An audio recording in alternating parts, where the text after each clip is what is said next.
Hello everybody, let's start with the chapter number 9 of risk management. That is the last chapter, and operational risk management is the name of the chapter. Now, particularly in this chapter we will talk about risk management, but that too only of operational, like what we day to day the companies are doing their operations, and while doing their operations what risk they are going to face. So how to manage those risks. So let's start with the chapter. The question number 1 is, what is operational risk? The most commonly used and accepted definition of operational risk is from Basel II. Now operational risk जो है ना वो generally जो commonly use किया accept किया है, it is taken from Basel 2. Basel 2 क्या है? एक नॉर्म्स है जो बैंक्स जनरली फॉलो करती है. सो बेसल 2 में से हमने ये अडॉप्ट किया है, विच स्टेट्स दैट, ये डेफिनेशन हमने बेसल 2 में से ली है, which states that operational risk is the risk of loss resulting from, यहाँ से आपको अंडरलाइन करना है, इनएडिक्वेट और फेल्ड प्रोसेस हमारे खराब थे, पीपल खराब थे या फेल हो गए हैं, सिस्टम फेल हो गया है, या तो एक्सटर्नल इवेंट्स की वजह से प्रॉब्लम हुई है. सो 4 तरीके के हद से आपके साथ हो सकता है: process, people, system and external events. So process, people, system और इवेंट्स की वजह से अगर हमारा लॉस हो रहा है, then that is the operational risk. अच्छा, क्या इस डेफिनेशन में लीगल रिस्क इंक्लूडेड है? Yes, this definition includes legal risk but excludes strategic risk and reputational risk. इसमें क्लियरली बोला है कि इसमें लीगल रिस्क आ जाएगा बट इसमें स्ट्रेटेजिक एंड रेपुटेशनल रिस्क नहीं आएगा. ओके, अभी तो ये लोग ना बोल रहे हैं, पर पीछे हम वापस ये जब डेफिनेशन आएगी तब देखना ये लोग वापस बोलेंगे कि स्ट्रेटेजिक और रेपुटेशनल रिस्क है ना ऑपरेशनल रिस्क से अटैच्ड ही होती है. बट आपको है ना यहाँ पर क्लियरली जो लिखा है वही फॉलो करना है कि अगर आप ऑपरेशनल रिस्क, आपको लीगल रिस्क से भी हो सकती है. So Basel 2 is the common name. Basel 2 है क्या? Basel 2 is a common name used to refer to international convergence of capital measurement and capital standards.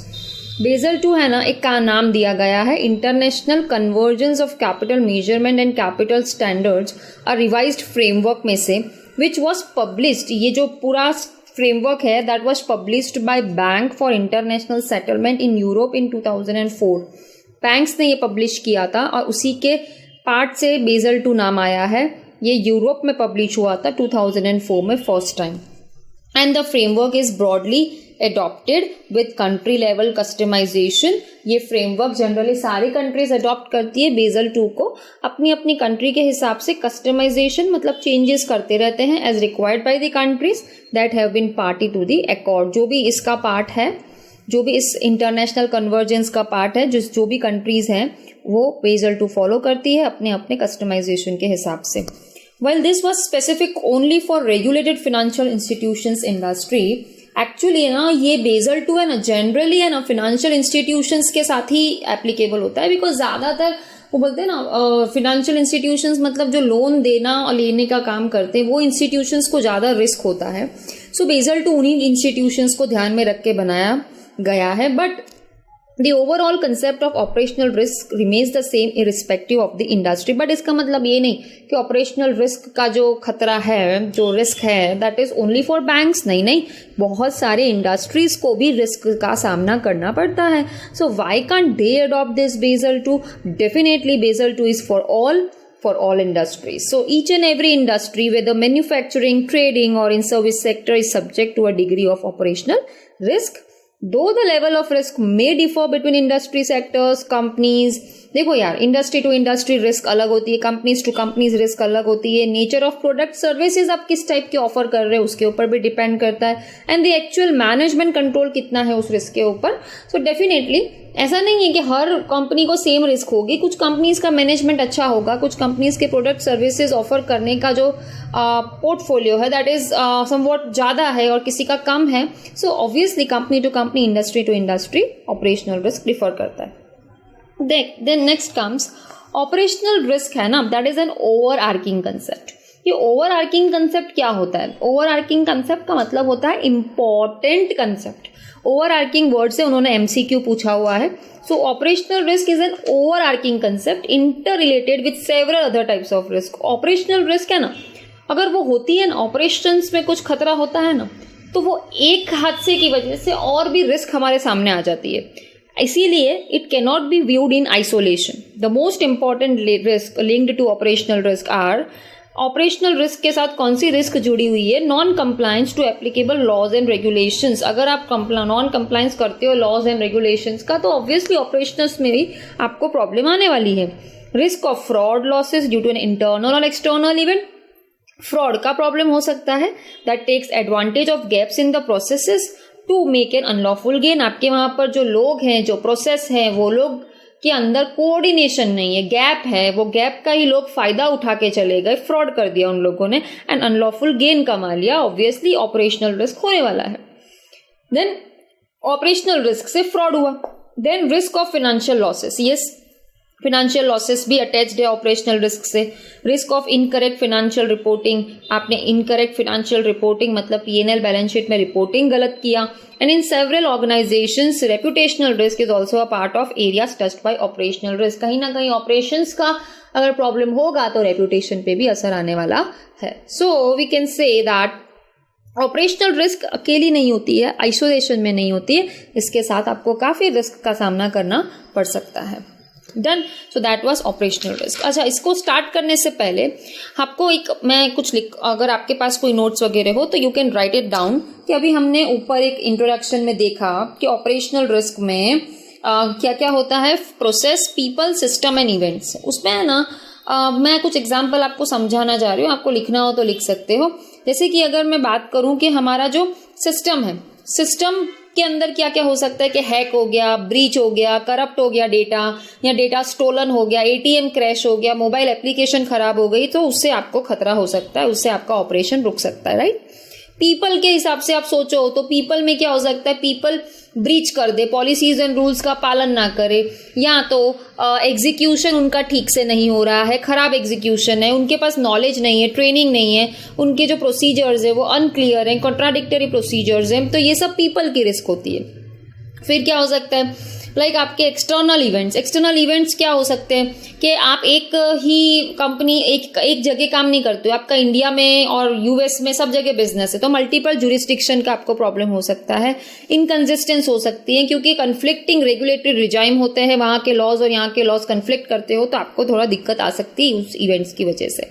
And दूसरा क्या हो सकता है? प्रोसेस फेल हो जाए आपके, उसकी वजह से लाइक आपका जो सेल्स टारगेट्स था वो अचीव ना हो, आपका स्ट्रक्चर फेल हो जाए. सो ये सब आपका जो भी है that is N operational risk example.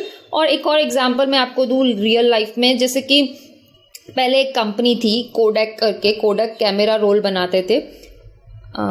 Kodak was famous for camera roll, camera का रोल. उन्होंने क्या किया? उन्होंने स्ट्रैटेजी अपनाई कि नहीं हम तो रोल ही बनाएंगे. उन्होंने कभी सोचा नहीं था कि डिजिटल प्लेटफॉर्म आ जाएगा. तो डिजिटल प्लेटफॉर्म का जो फायदा है वो कोडक ने नहीं उठाया, एंड कैनन एंड निकॉन और इन लोगों ने उठा लिया. एंड नाउ कोडक मार्केट में से चला गया और उसको ऑपरेशनल रिस्क सफर करना पड़ा. एंड ऑपरेशनल रिस्क के साथ साथ उसकी स्ट्रेटेजी फेल हो गई, तो स्ट्रेटेजिक रिस्क भी उसको सफर करना पड़ा. सेम नोकिया है कंपनी जो मोबाइल बनाती. उन्होंने कभी भी सोचा नहीं था कि कल उठ के टच स्क्रीन जैसा मोबाइल आएगा. उन्होंने है ना क्या सोचा कि नहीं हम तो जैसा बना रहे हैं ना फोन, हमारे जैसा फोन कोई नहीं बना सकता. उसी की तरह उन्होंने चेंजेस नहीं किए. They were not ready to accept the challenges. And उन्होंने वो जो भी है ना टच स्क्रीन वाला जो पॉइंट था ना वो अडॉप्ट नहीं किया ओवर कॉन्फिडेंस में. एंड देखो आज वो मार्केट में से नोकिया को जाना पड़ा. सो these are the risk that companies are facing, and they have to see that strategic risk है, reputational risk है, वो सब कहीं ना कहीं operational risk से भी जुड़ी हुई. That was I guess question number 1. Now the question number 2 is starting के आखिर ये operational risk originate कहाँ से होती, क्यों होती है? राइट. तो सबसे पहला ऑपरेशनल रिस्क का कारण क्या? इनएडिक्वेटली डिफाइंड प्रोडक्ट्स एंड सर्विसेज. आपके यहाँ प्रोडक्ट्स और सर्विस ही इनएडिक्वेटली डिफाइंड है, समझ में ही नहीं आ रहा है क्या प्रोडक्ट बेचते हो, क्या सर्विस देते हो. Which not be compliant to industry regulations. कर रहे हो काम पर इंडस्ट्री का इंडस्ट्री के रूल्स एंड नॉर्म्स तोड़ रहे हो, या may be expose to risk of misspelling, मतलब आप कुछ गलत कर रहे हो एंड उससे आपको ऑपरेशनल रिस्क हो सकता है। Second, inadequately defined policies and processes, आपके यहाँ policies and processes he inadequately defined है, जिससे आपकी quality of controls affect हो रहे हैं adversely। आपके यहाँ कोई checking, balances, segregation of duties, ये सब का कोई policy ही नहीं है। so inadequately defined policies and processes। Third क्या है? inadequate technology functionality, आपके यहाँ टेक्नोलॉजी का फंक्शनैलिटी ही समझ में नहीं आ रहा है, किस टाइप से आप वर्क करते हो, इंफ्रास्ट्रक्चर बराबर नहीं है, राइट। तो जो भी इंफ्रास्ट्रक्चर चाहिए एक टेक्नोलॉजी फंक्शन करने के लिए, वो इंफ्रास्ट्रक्चर नहीं है। So how can we continue our business operations? ठीक है, so inadequate technology is the reason. तो सबसे पहले प्रोडक्ट्स आपके इनएडिक्वेटली डिफाइंड है, सेकेंड पॉलिसीज नहीं है ठीक से, थर्ड टेक्नोलॉजी ठीक नहीं है, फोर्थ इंटरनल और external crime that takes advantage of gaps in process for unlawful gain. Operational risk इनसे भी होती है कि आपके यहाँ पर इंटरनल या एक्सटर्नल कोई हादसा हुआ है, जिन्होंने एडवांटेज उठा लिया कि आपके यहाँ पर कम्युनिकेशन गैप है, कम्युनिकेशन गैप का फायदा उठाया और उसी से उन्होंने अनलॉफुल गेन किया एंड फ्रॉड किया। This is operational risk. Then external events like terrorist attacks और नेचुरल डिजास्टर्स, उनसे भी हमारा बिजनेस डिस्टर्ब हो सकता है, हमको लॉसेज हो सकते हैं। ठीक है, then change in environment of the industry sector, मतलब आपके यहाँ पर जो इंडस्ट्रीज है ना, इंडस्ट्री का जो एनवायरनमेंट है वही बदल गया है, मतलब रेगुलेटरी चेंजेस हो गए, जैसे कंपनीज एक्ट 2013 पूरा नया आया, राइट। सो कितने चेंजेस उसके अंदर आए and you need to see what are the changes and you need to adhere to this change, to those changes, otherwise you are bound to suffer losses, right? Then GST आया and all this environment changes and that impacts the operational risk profile of an organization. So these were the reasons. आपको पूछा था ना operational risk का कारण क्या, ये सब कारण है। Thus operational risk management is primarily an exercise. So operational risk management is primarily an exercise in mitigating potential losses. मतलब हम लोग potential losses को कम करना चाहते हैं तो हमें operational risk management करना चाहिए through a well laid out mechanism of identifying inherent risk. कैसे करेंगे? इनहेरेंट रिस्क ढूंढ के करेंगे। इनहेरेंट रिस्क क्या होता है? इनहेरेंट रिस्क आपने ऑडिट में पढ़ा है, ऐसी रिस्क जो कंट्रोल हो या ना हो, वो रिस्क तो आप जो बिजनेस कर रहे हो उसमें होनी ही है in a business process. So identify करो inherent risk in a business process and review करो, टेस्ट करो उसकी एफिकेसी, मतलब कंट्रोल्स कैसे हैं उस ऑर्गेनाइजेशन में। Suppose not a business related example, I am giving you just, जैसे कि आप कभी व्हीकल ड्राइव कर रहे हो, राइट। सो व्हीकल ड्राइव करते हो तो व्हीकल ड्राइव करने में एक्सीडेंट तो होना है, right. Accident is inherent risk that is attached to driving, या कार ड्राइव करते हो या कुछ भी ड्राइव करते हो, इनहेरेंट रिस्क इज एक्सीडेंट। बचना कैसे है?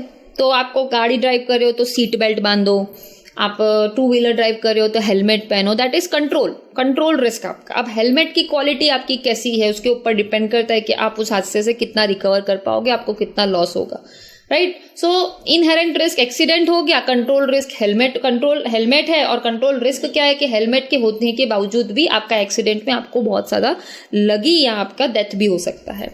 सो आपका कंट्रोल अच्छा नहीं था। That is what the inherent risk का मैंने आपको एग्जाम्पल समझाया।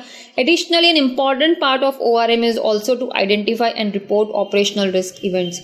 ऑपरेशनल रिस्क मैनेजमेंट का काम क्या है? आइडेंटिफाई करो, रिपोर्ट करो, ऑपरेशनल रिस्क इवेंट्स बताओ, उनके लॉसेस, उनका इम्पैक्ट कितना हो सकता है, और अगर वो हादसा हमारे साथ होता है तो हम उसे रिकवर कैसे करेंगे, ये सारी चीज़ें हमें पहले से ही मैनेज करके चलना है।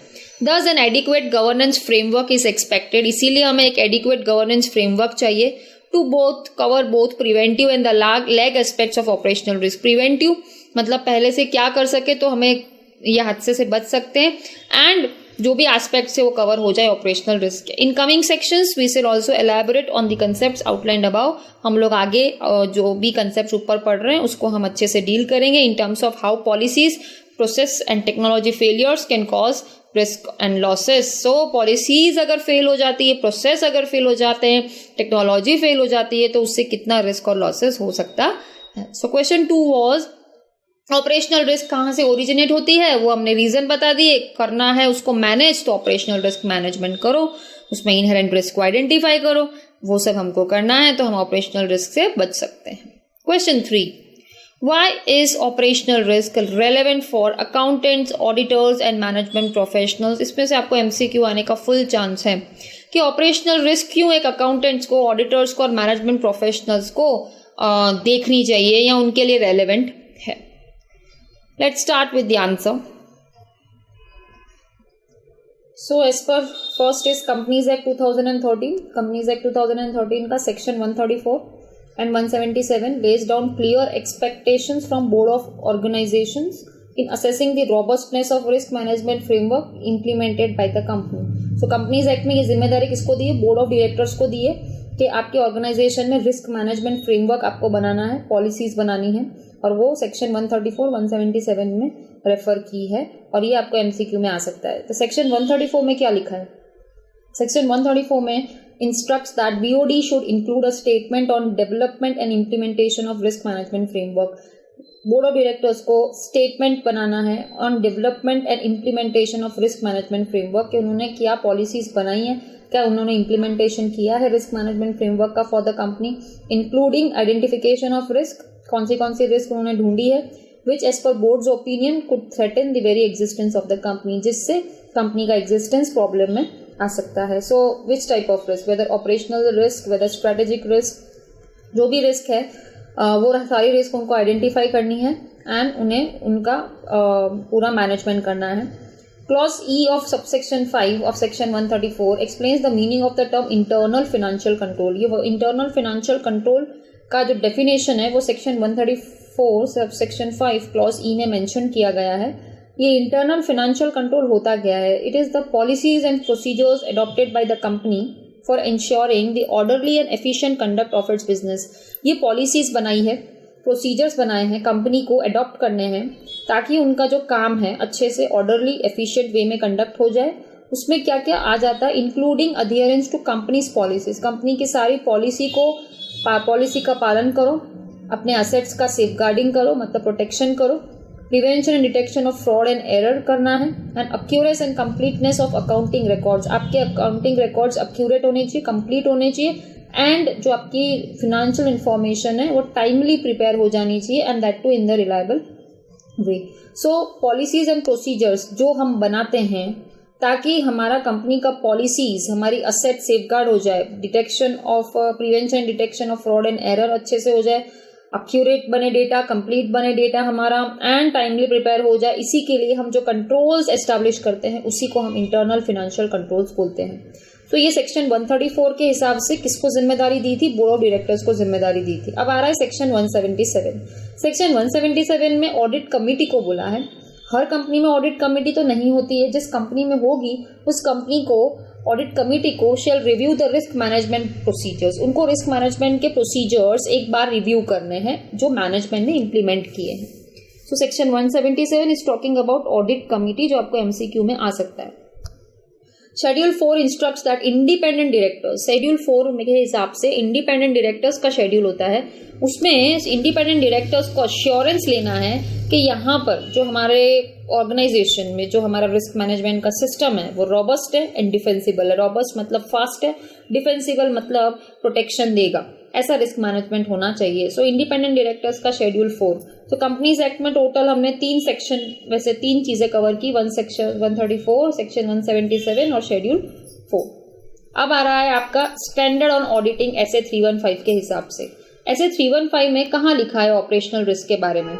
तो एसए 315 का नाम क्या है? Identifying assessing the risk of material misstatement through understanding the entity and its environment, जो आपने ऑडिट में पढ़ा होगा. It defines the term internal control. उसमें इंटरनल कंट्रोल के बारे में डेफिनेशन दी है कि प्रोसेस बनाओ, डिजाइन करो, इंप्लीमेंट करो और मेंटेन करो by those charged with governance. कौन मेंटेन करेगा, कौन डिजाइन करेगा, कौन इंप्लीमेंट करेगा? Those charged with governance, management and उनके ही पर्सनल, ताकि हमें रीजनेबल अश्योरेंस मिले about the achievement of entities objectives कि यहाँ पर जो ऑर्गेनाइजेशन है उनके वहां पर फिनेंशियल रिपोर्टिंग रिलायबल हो रहा है, अच्छे से सब बैलेंस शीट बन रहा है, इफेक्टिवली बन रहा है, एफिशिएंटली बन रहा है, सेफगार्डिंग ऑफ असेट्स पता चले हमको, compliance with laws and regulations का हमें पता चले. इसीलिए ये पूरा इंटरनल कंट्रोल का डेफिनेशन हमें एसए 315 ने बताया है कि एसए 315 के हिसाब से इंटरनल कंट्रोल रखने से ऑपरेशनल रिस्क से बचा जा सकता है. So the term controls refers to any aspects of one or more components of internal control. Controls क्या होता है, तो ये आपको जाना पड़ेगा ऑडिट में. ऑडिट में risk assessment and internal control का चैप्टर है जिसमें कंपोनेंट्स ऑफ इंटरनल कंट्रोल आते हैं, जिसमें कंट्रोल एनवायरनमेंट होता है, कंट्रोल एक्टिविटीज होती है, मॉनिटरिंग होता है. वो कंट्रोल्स जो भी हमने फॉलो करने के लिए बोले, दैट इज जस्ट कि कोई भी रिस्क हो तो पहले से ही पता चल जाए. So that was the question option B ऐसे 315 के हिसाब से जो भी उन्होंने बोला है रिगार्डिंग कि क्या कंट्रोल्स होते हैं. ठीक है. Then comes clause 49 of the listing agreement. Listing agreement का जो क्लॉज 49 है indicates that disclosures are to be made to board of directors on risk management. Even listing agreement का clause 49 भी बोलता है कि board of directors को disclosure करने हैं risk management के हिसाब से कि whether company has laid down any procedures to inform board members about the risk assessment and mitigation procedures. क्या कंपनी ने कोई भी प्रोसीजर्स बनाए हैं बोर्ड मेंबर्स को बताना है कि हमारे कंपनी में क्या क्या रिस्क हो सकती है और अगर वो रिस्क होती है तो हम क्या क्या मिटिगेशन प्रोसीजर्स यूज करेंगे. That was C. Now comes D. The ICAI guidance note on audit of internal financial controls. ये पूरा पॉइंट है ICAI का गाइडेंस नोट बनाया है किसके ऊपर, audit of internal financial controls over financial reporting. क्यों हमको फाइनेंशियल कंट्रोल का ऑडिट करना चाहिए, as several sections pertinent to the understanding of operational controls underlying in the process. While the guidance note does not explicitly dwell on operational risk per se, the overall approach, right? While the guidance note does not explicitly dwell on operational risk, मतलब हमारा जो guidance note है खाली वो operational risk पे ही ध्यान नहीं देता है, but the overall approach and methodologies mentioned in the note rest on and derive from an implied understanding of the, और जो भी नोट है उसके अंदर जो भी मेंशन किया है इस गाइडेंस नोट के अंदर उसमें जो अप्रोच है, जो मेथोडोलॉजी है, इम्प्लाइड अंडरस्टैंडिंग हमको पता चलता है कि ऑडिटर्स को मेन अंडरस्टैंडिंग किसकी लेनी है, ऑपरेशनल रिस्क की लेनी है. भले ही क्लियर नहीं लिखा है कहीं पे, बट इम्प्लाइड है कि ऑपरेशनल रिस्क के ऊपर ज़्यादा फोकस किया गया है एंड कैसे उसको मिटिगेट करना है, उसके लिए कंट्रोल्स कैसे रखने ऑर्गेनाइजेशन के. For instance auditor is expected to have, for example auditor is expected to have a thorough understanding of automated and manual controls. Auditor आपसे एक्सपेक्ट किया जाता है कि आपको सारे प्रोसेस जो भी मैनुअल या ऑटोमेटेड कंट्रोल्स हैं वो सब अच्छे से समझ में आते हैं. That lie in each of the processes, मतलब थॉरो अंडरस्टैंडिंग आपको होना चाहिए automated and manual controls that lie in each of the processes और that have a direct bearing on the financials of the organisation. जो भी automated या manual control जिसका असर सीधा हमारे फिनेंशियल्स पे आता है, डायरेक्टली आता है, वैसे कंट्रोल्स पे ऑडिटर को खास चेक करना है. The following section on auditors responsibility is broadly paraphrase from the guidance note. ये पैराग्राफ जो हम नीचे पढ़ने वाले हैं वो गाइडेंस नोट में से उठाया गया है and it is recommended that student read it entirely for a holistic understanding. तो इसलिए आपको पढ़ना चाहिए. सबसे पहले ऑडिटर को क्या करना है, ऑडिटर आपको ये चेक करना है, असेसिंग रिस्क करना है across the organisation that could lead to material misstatement. ऐसी रिस्क जिससे मटेरियल मिसस्टेटमेंट हो सकता है वैसी रिस्क को आपको ढूंढना है. दूसरा आपको देखना है कि क्या इनके वहाँ सेग्रीगेशन ऑफ ड्यूटीज हुआ है कि नहीं हुआ है. तीसरा आपको चेक करना है एड्रेसिंग कंप्लायंस रिक्वायरमेंट्स, क्या इन्होंने कंप्लायंस किया है कि नहीं. Fraud risk mitigation and implementation of meaningful control strategies, इनके वहाँ fraud risk mitigation and implementation कैसा है, स्ट्रैटेजीज बनाई है इन लोगों ने fraud risk mitigation and implementation के लिए, वो भी आपको देखना है. Then assessment of control environment, इनका कंट्रोल एनवायरनमेंट कैसा है उसका भी आपको क्या करना है, असेसमेंट करना है. Including the use of technology, आपको ये भी देखना है कि ये लोग टेक्नोलॉजी कितनी यूज करते हैं. कंट्रोल एनवायरनमेंट कैसा है, टेक्नोलॉजी यूज करते हैं to automated control activities, control करने के लिए टेक्नोलॉजी का यूज करते हैं. To ensure timeliness, accurate and reliability of the information, क्या ये इंफॉर्मेशन का टाइमलीनेस, एक्यूरेसी, रिलायबिलिटी का ध्यान रखते हैं. Used in the financial control are dependent on underlying applications that are used to generate process, right? Used in the financial control are dependent on underlying application system that are used to generate, process, store and report the information in a manner that adequately address effectiveness, efficiency, confidentiality, integrity, availability, compliance and reliability. ये सारी चीजें होनी चाहिए, तब जाके हम मानेंगे कि आपका कंट्रोल एनवायरनमेंट अच्छा है. आपका कंट्रोल एनवायरनमेंट में आप टेक्नोलॉजी यूज करते हो, ठीक है, टेक्नोलॉजी देखनी है, टाइमलीनेस देखना है, एक्यूरेसी, रिलायबिलिटी देखना है, देन एप्लीकेशन सिस्टम देखना है, जो एप्लीकेशन सिस्टम से आप जनरेट करते हो, प्रोसेस, स्टोर, रिपोर्ट करते हो इन्फॉर्मेशन, क्या वो इफेक्टिव है, क्या वो एफिशिएंट है, क्या कॉन्फिडेंशियलिटी मेंटेन होती है, क्या इंटीग्रिटी मेंटेन होती है, क्या अवेलेबिलिटी ऑफ डेटा है, क्या कंप्लायंस का पालन, पूरा कंप्लायंस हो रहा है, रिलायबिलिटी कैसी है, वो भी आपको देखना है। Then testing of information provided by the entity, कोई भी डेटा, ठीक है, जो भी इंफॉर्मेशन एंटिटी देती है हमें उसको टेस्टिंग करके देखना है। एंड यूज कंप्यूटेशन टूल, हमको उसका एंड यूज कंप्यूटेशन करके भी चेक करना है कि जो भी हमको डेटा दिया है वो परफेक्ट दिया है कि नहीं, ठीक है। In short, those who have been given the task whether they are performing it or not. Then the auditor should test the design effectiveness of controls. Auditor को टेस्ट करना है design effectiveness of controls by determining whether the company's controls if operated as prescribed by those authorized to perform the controls. मतलब हमको design और effectiveness check करना है controls का।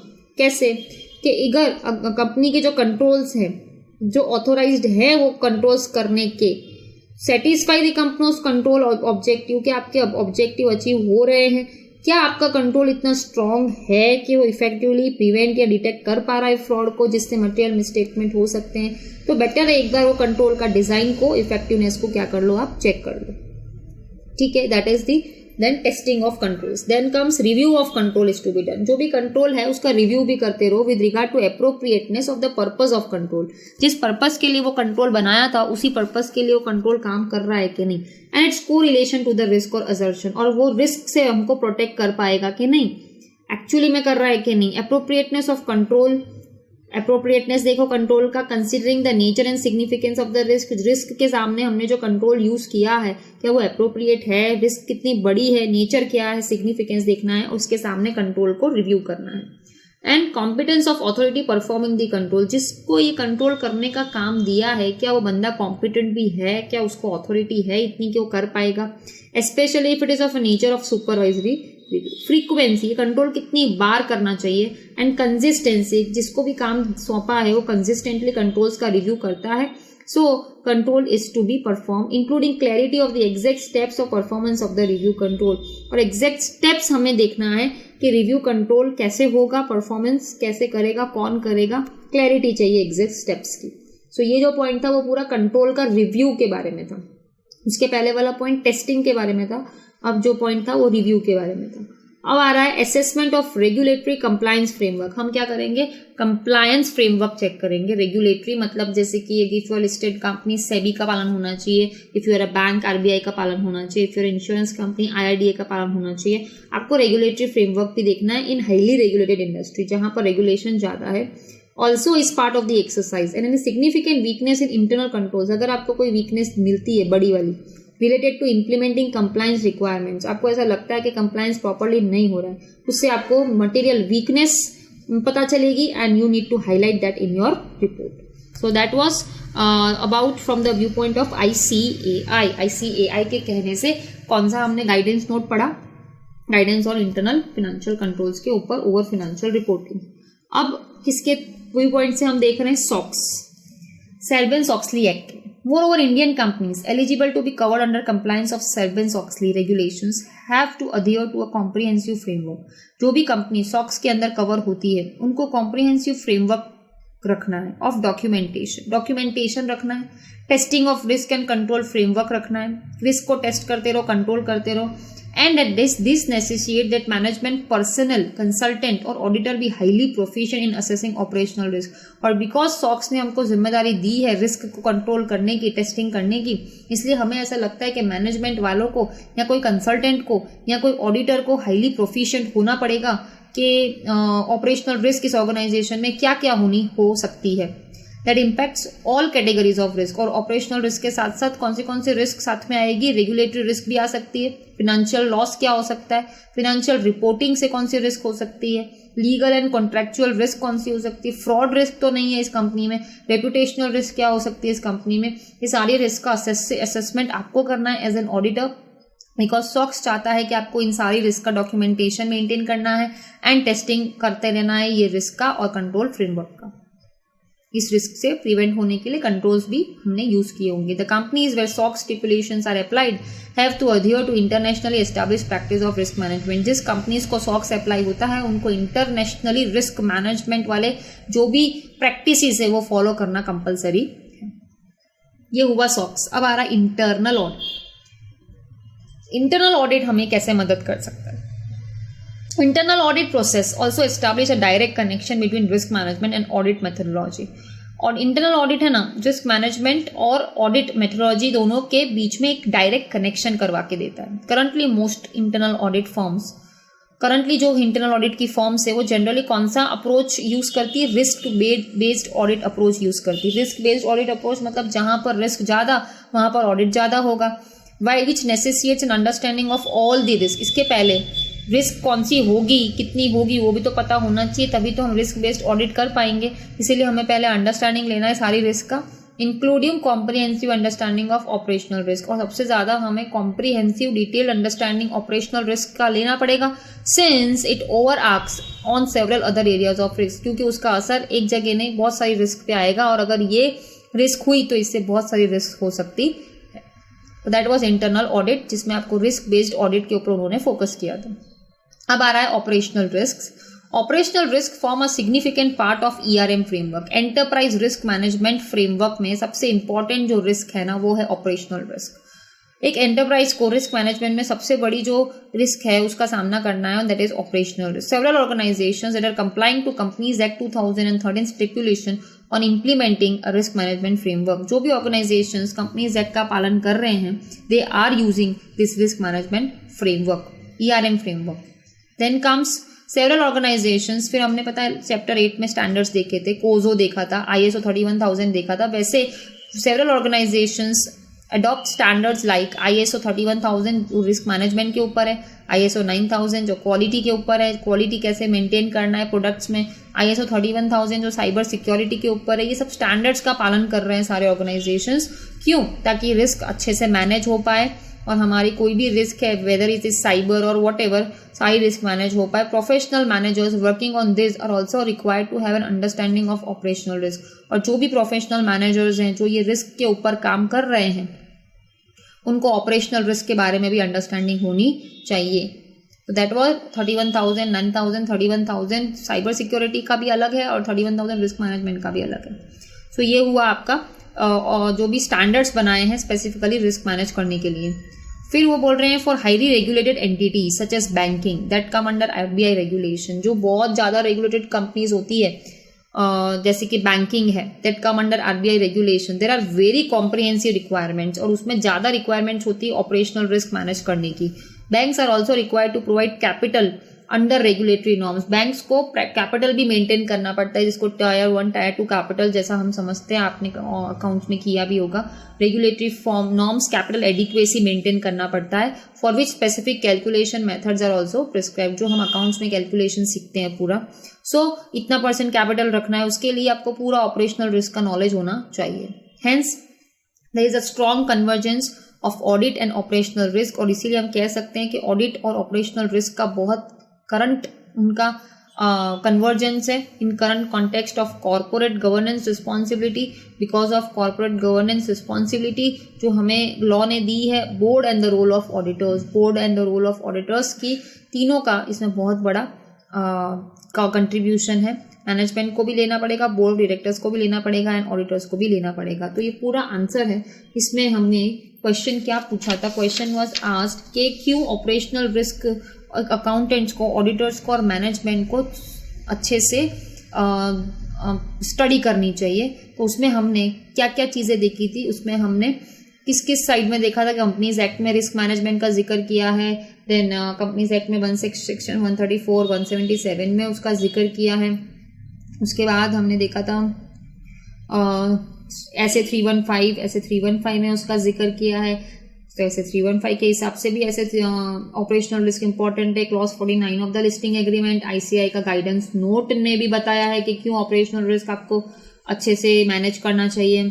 उसके बाद में उन्होंने कुछ स्टेप्स बताए थे हमको कंट्रोल्स के लिए। फिर हमने देखा था सॉक्स में भी बोला है कि जो भी इंटरनेशनली कंपनीज होती है, जो इंटरनेशनल काम करती है, इंटरनेशनल कन्वर्जेंस होकर काम करती है, उनको खास ऑपरेशनल रिस्क का प्रोविजन करना चाहिए। देन इंटरनल ऑडिट और ऑपरेशनल रिस्क का भी बहुत कनेक्शन है, जिसको हम रिस्क बेस्ड ऑडिट अप्रोच बोलते हैं। देन ERM फ्रेमवर्क अडॉप्ट करना चाहिए, कंपनीज एक्ट 2013 के हिसाब से कुछ स्टैंडर्ड्स बनाए हैं रिस्क मैनेजमेंट के लिए, वो भी अडॉप्ट करने चाहिए। And they should have understanding of operational risk. इसको दे शुड हैव मतलब हुम, professional managers, accountants and management, सबको। बैंक्स और हाईली रेगुलेटेड एंटिटीज में खास ऑपरेशनल रिस्क पे ज़्यादा फोकस किया जाना चाहिए। सो दैट वाज द आंसर कि क्यों ऑपरेशनल रिस्क इतनी इंपॉर्टेंट है। नाउ क्वेश्चन नंबर 4 आ रहा है, तो explain operational risk management governance. Operational risk management governance क्या होता है? As outlined in section 1, as part of overall responsibilities of board of directors, and oversight on the operational risk profile of the organization is also included. board of directors के normal जो भी responsibilities होती है उसके अंदर एक responsibility उनकी ये भी आ जाती है कि उन्हें ऑपरेशनल रिस्क प्रोफाइल का ओवरसाइट करना है, रिव्यू करना है। The nature and intensity of board oversight में differ from organisation to organisation. हर कंपनी के बोर्ड ऑफ डायरेक्टर्स का जो ओवरसाइट करने का तरीका होता है, इंटेंसिटी होती है, वो डिफर कर सकती है डिपेंडिंग ऑन इट्स कॉन्स्टिट्यूशन, कितना उनका कॉन्स्टिट्यूशन स्ट्रिक्ट है, लिबरल है, whatever. Any specific requirements from our regulatory angle, क्या रेगुलेटरी साइड से कोई आपके रिक्वायरमेंट्स हैं, उनको ध्यान में रख के भी उन्हें ओवरसाइट करना पड़ सकता है। मतलब कोई सपोज सेबी ने कुछ बोला है या तो RBI ने कुछ बोला है, कोई भी एक्ट ने अगर, रेगुलेशन ने अगर कुछ स्पेसिफिक रिक्वायरमेंट के हिसाब से अगर आपको ओवरसाइट करने का बोर्ड को बोला है, तो उनको उस हिसाब से ही ओवरसाइट करना है। The industry and the nature of business भी मैटर करता है एंड उसके हिसाब से उनको ओवरसाइट करना है। So the responsibility of operational risk profile oversight is with the board of directors. For banks, it is mandatory to have an operational risk policy. Banks के लिए operational risk policy होना mandatory है and that too approved by board of directors से approve होना चाहिए। And the RBI guidelines have clearly described roles and responsibilities of operational risk management committee. इसमें जो एक कमिटी बनाई जाएगी, वो कमिटी सिर्फ और सिर्फ यही काम करेगी ऑपरेशनल रिस्क मैनेजमेंट का। एंड RBI ने गाइडलाइंस इशू की है कि उस कमेटी का क्या रोल रहेगा, क्या रिस्पॉन्सिबिलिटी रहेगी। ऑपरेशनल रिस्क कमेटी के साथ साथ एक चीफ रिस्क ऑफिसर भी होगा and other roles that are expected to engage in the implementation of the framework. तो operational risk management committee, chief risk officer और कोई भी अदर रोल्स जिनकी जरूरत पड़ेगी हमें रिस्क मैनेजमेंट के इम्प्लीमेंटेशन करने में, वो RBI ने हमें पूरी गाइडलाइन दी है। फॉर अदर इंडस्ट्रीज, बैंक्स का तो आपने देख लिया, for other industries where a board approved policy may not be mandatory, मतलब मैंडेटरी नहीं है as per regulatory requirement, compulsory नहीं है कि बोर्ड को पॉलिसी बनानी है। इट इज स्ट्रांगली एडवाइजेबल, पर एडवाइजेबल है कि उन्हें पॉलिसी बनानी चाहिए। to have a comprehensive policy documenting the governance mechanism of the operational risk. उन्हें comprehensive policy बनानी चाहिए जिसमें उन्हें governance mechanism, कैसे operational risk का mechanism हम govern करेंगे, वो सारी चीज़ का, not compulsory, still it is advisable। और जो बैंकिंग सेक्टर है वहाँ तो कंपलसरी है, उन लोगों को तो कंपलसरी बोर्ड को पॉलिसी बनानी है। So question 5 is explain the areas that are advised to address in risk management policy. risk management policy में खास करके कौन से एरियाज को आपको एड्रेस करना है? The following areas are advised to be addressed in the policy. The list is indicative. indicative मतलब एक खाली इंडिकेशन है, not comprehensive, सब कुछ इसमें कवर नहीं हुआ है। The organization, depending on the priorities and readiness level, can evolve new areas to be covered. Organization अपने तरीके से priorities आपके readiness level के हिसाब से और भी एरिया कवर करना चाहो तो कर सकते हो। सबसे पहले पॉलिसी में हमें क्या देखना है? Role of board and risk management committee. सबसे पहले बोर्ड का रोल क्या रहेगा और रिस्क मैनेजमेंट कमिटी का रोल क्या रहेगा इन ड्राइविंग द इम्प्लीमेंटेशन। पूरा पॉलिसी का इम्प्लीमेंटेशन करने में उनका रोल पहले फिक्स करना है, किसका? बोर्ड का और रिस्क मैनेजमेंट कमेटी का। Second, setting up an operational risk management committee. अभी आपने जो फर्स्ट पॉइंट पढ़ा उसमें रिस्क मैनेजमेंट कमेटी है, ओवरऑल पूरे ऑर्गेनाइजेशन का ओवरऑल रिस्क देखेगी। और जो सेकंड पॉइंट है उसमें हम कौन सी कमेटी बना रहे हैं? खास करके ऑपरेशनल रिस्क मैनेजमेंट कमेटी बना रहे हैं, स्पेसिफिकली जो खाली और खाली ऑपरेशंस पे ही ध्यान देगी, comprising of senior management.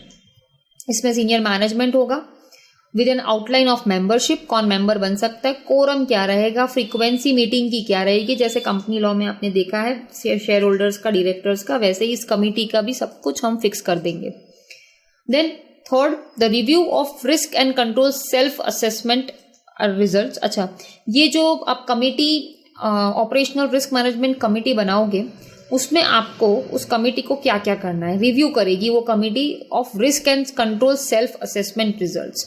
Risk and control self assessment, जिसको शॉर्ट में बोलते हैं RCSA, उसका टॉपिक पीछे आने वाला है। ऑपरेशनल रिस्क इवेंट्स उनको देखना है, लॉस रिपोर्ट्स बनानी है, एंड ब्रीच देखना है कि कोई भी की रिस्क इंडिकेटर, जिसको हम KRI बोलते हैं, कोई इंडिकेशन मिल रहा है की रिस्क का, वो भी उनके ध्यान में आ रहा है।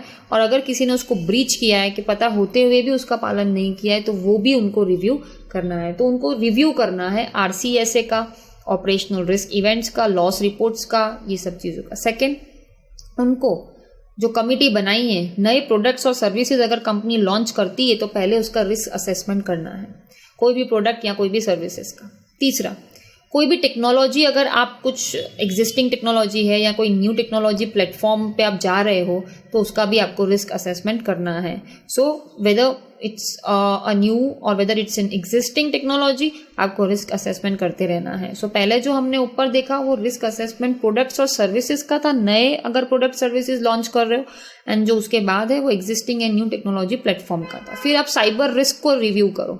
कमिटी, आप सिर्फ ऑपरेशनल रिस्क पे ध्यान दे रहे हो तो ऑपरेशनल रिस्क में एक तो प्रोडक्ट्स आ गए, टेक्नोलॉजी आ गई, साइबर रिस्क के ऊपर ध्यान दो, साइबर रिस्क तो नहीं है, हमारी इंफॉर्मेशन सिक्योर्ड है कि नहीं है।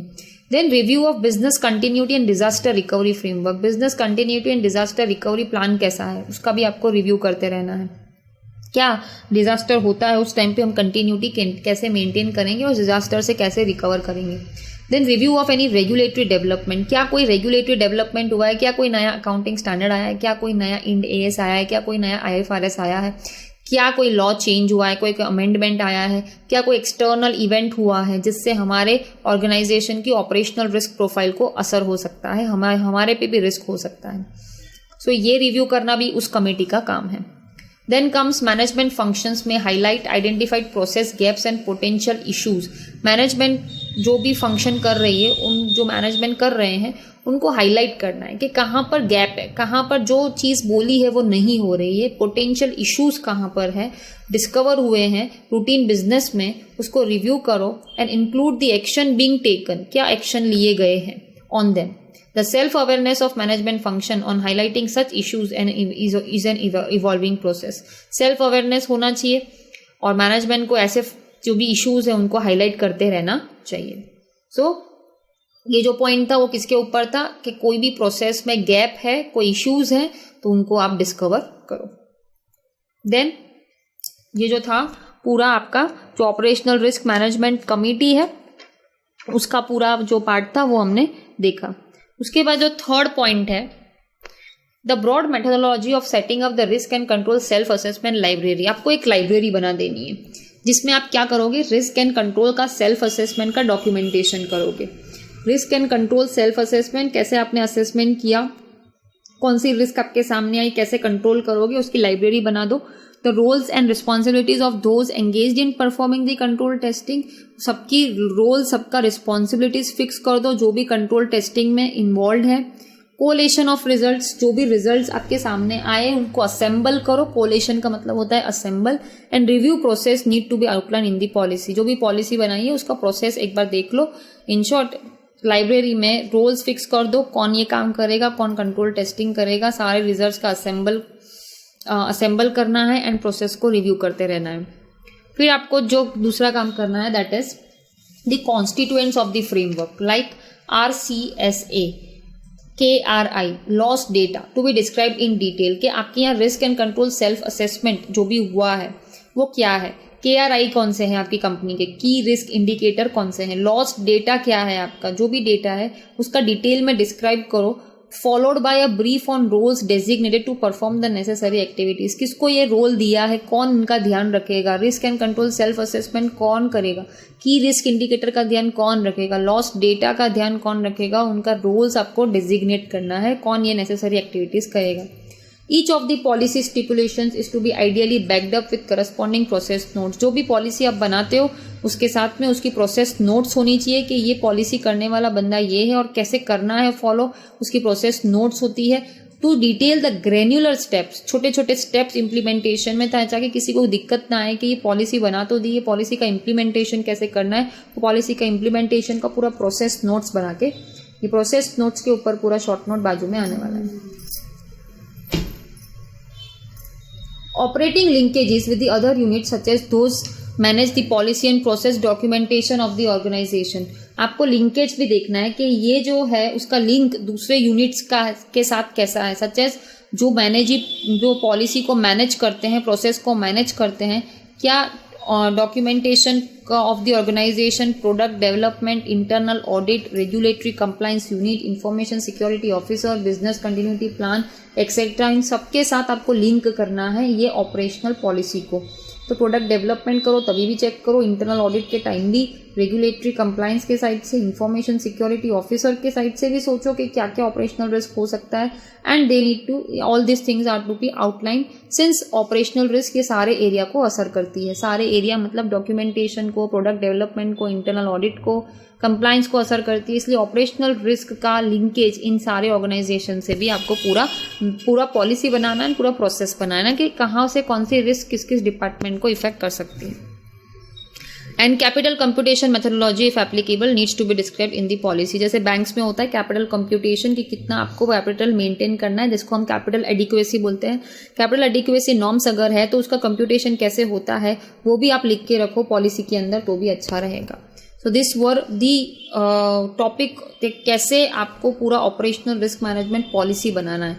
सो पॉलिसी में हमने पूरा जो क्वेश्चन देखा, देखो areas that are advise to be addressed, कौन से एरियाज पॉलिसी में कवर होनी चाहिए। उसमें हमने पहले तो बोर्ड और रिस्क मैनेजमेंट कमेटी बना ली, उसके नीचे एक कमेटी बनाई ऑपरेशनल रिस्क मैनेजमेंट कमेटी, वो क्या क्या काम करेगी वो देख लिया। साइबर रिस्क देख लेगी, एग्जिस्टिंग न्यू टेक्नोलॉजी देख लेगी, वो देखा। उसके बाद हम करेंगे मेथोडोलॉजी सेटअप करेंगे, risk and control self assessment library बनाएंगे। फिर हमने देखा था RCSA KRI लॉस डेटा को हम डिटेल में मेंटेन करके रखेंगे एंड सारी पॉलिसी का बैकअप करस्पॉन्डिंग प्रोसेस नोट्स रखेंगे। और ऑपरेशनल लिंकेज कौन से एरिया को रिस्क अटैच्ड है, ऑपरेशनल रिस्क कौन से एरियाज को अफेक्ट कर सकती है, वो सारे एरियाज का भी हम ब्रॉड आउटलाइन करके रखेंगे। एंड कैपिटल कंप्यूटेशन का कोई मेथोडोलॉजी होगा वो भी हम as a part of policy में इंक्लूड करके रखेंगे कि कैसे कैपिटल कंप्यूटेशन करना है। So that was question number 5. अब आ रहा है question number 6. Write a short note on operational risk management committee. Next question 6. Write a short note on operational risk management committee. Operational risk management committee के ऊपर short note पूछ लिया आपको, तो operational risk management committee must conduct its business on the basis of जो भी है charter या टर्म्स ऑफ रेफरेंस होने चाहिए। चार्टर या टर्म्स ऑफ रेफरेंस मतलब जैसे कंपनी है तो कंपनी के अंदर आपका MOA के हिसाब से पूरा काम होता है, मेमोरेंडम ऑफ एसोसिएशन के हिसाब से। वैसे ही कमेटी का एक चार्टर होना चाहिए, एक टर्म्स ऑफ रेफरेंस होना चाहिए। And the proceedings discussions advised to be documented. जो भी डिस्कशन करो, प्रोसीडिंग्स करो कमेटी में, सारी चीज़ों को डॉक्यूमेंट करके रखो ताकि फ्यूचर में रेफर कर पाए एंड फॉलोअप ले पाए। जो भी हमने टारगेट रखा था, जो भी एक्शंस करने का सोचा था, वो एग्री किया था, उसके ऊपर फॉलोअप करने के लिए काम आएगा। Second, the regular updates to the board. जो भी आप रेगुलर अपडेट करते हो बोर्ड को, और यहाँ तो बोर्ड नहीं है तो रिस्क मैनेजमेंट कमेटी होगी, जो बोर्ड ही फ्रेम करते हैं if the task is assign to it by the board. So risk management committee के अंडर होता है ऑपरेशनल रिस्क मैनेजमेंट कमेटी। तो ऑपरेशनल रिस्क मैनेजमेंट कमेटी को रिपोर्ट किसको करना है, जो उनके ऊपर है रिस्क मैनेजमेंट कमेटी या तो बोर्ड को, कि उन्होंने क्या क्या काम किया है, रेगुलर अपडेट देना है। Have to be provided by the management, covering key highlights of all the constituent, सारे हाइलाइट्स कवर करने हैं। Operational risk framework is effective only if imbibed at all relevant linkage who are managing the monitoring process at the departmental level. जो भी आप operational risk framework बनाते हो वो अच्छा तभी होगा अगर वो हर डिपार्टमेंटल लेवल पे लिंकेज में रहे। मतलब जो भी डिपार्टमेंटल हेड है उनके साथ में आपको क्या करना है, लिंक बना के रखनी है, तो ही ओवरऑल ऑपरेशनल रिस्क फ्रेमवर्क हमारा इफेक्टिव जाएगा एंड मॉनिटरिंग प्रोसेस इफेक्टिव होना चाहिए. Hence it is advised that committee instructs or arrange regular training. Committee है हमारी ऑपरेशनल रिस्क मैनेजमेंट कमेटी, उसको एडवाइस दी जाती है कि जो भी कमेटी है उनको इंस्ट्रक्शन देना चाहिए, या तो रेगुलर ट्रेनिंग्स देनी चाहिए, या तो अवेयरनेस कैंप्स रखने चाहिए हर एक डिपार्टमेंटल स्टाफ के लिए, उनको रिस्क के बारे में समझाने के लिए, including giving them sufficient understanding of process. उनको अंडरस्टैंडिंग हो जाए, गिविंग देम सफिशिएंट अंडरस्टैंडिंग कि कैसे नई नई रिस्क आपको आइडेंटिफाई करनी चाहिए, और जैसे जैसे नई नई रिस्क आपके सामने आती है you need to add them to the RCSA library. ये जो लाइब्रेरी बनाई है हमने जिसमें हम रिस्क को ऐड करते जाते हैं, वैसे ही आपको अपने अपने एरिया की रिस्क इस लाइब्रेरी में ऐड करती जानी है from time to time. A process duly assisted and facilitated by the operational risk unit. और ये जो हमारे लाइब्रेरी बनाई है वो किसने असिस्ट की है, फैसिलिटेट की है, हमारे ऑपरेशनल रिस्क यूनिट वालों ने ही बनाई है, ताकि आपको फ्यूचर में उसको रेफर कर पाओ. सो ये पूरा शॉर्ट नोट था आपका ऑपरेशनल रिस्क मैनेजमेंट कमेटी वालों का, जिसमें ऑपरेशनल रिस्क मैनेजमेंट वालों को एक टर्म्स बना के रखना है, एक डॉक्यूमेंट्स बना के रखना है जिसमें फ्यूचर रेफरेंस के लिए काम आएगा. रेगुलर अपडेट्स देना है बोर्ड को या रिस्क मैनेजमेंट कमेटी को. उनको हर एक डिपार्टमेंटल लेवल को साथ में लेके करना है सब काम. उनके लिए time to time instructions, regular trainings, awareness camps रखने चाहिए ताकि उनको भी नई नई रिस्क आइडेंटिफाई करने का समझ आए. अब आ रहा है क्वेश्चन नंबर 7. क्वेश्चन नंबर 7 में क्या, explain the lines of defence model recommendation on by Basel 2. जो बेसल 2 ने रिकमेंडेशन दिया है, लाइंस ऑफ डिफेंस का क्वेश्चन है.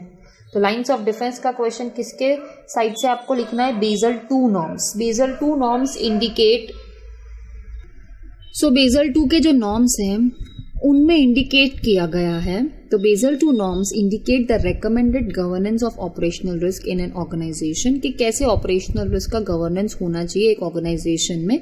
उन्होंने 3 लाइंस ऑफ डिफेंस मॉडल बनाया है. 3 लाइंस ऑफ डिफेंस, अंडरलाइन करना, 3 lines of defence. This is followed by banks. कौन जनरली यूज करता है, बेसल 2 का नाम आता है ना तब बैंक से दिमाग में आता है. So this is followed by banks in India too as part of regulatory guidance on operational risk management.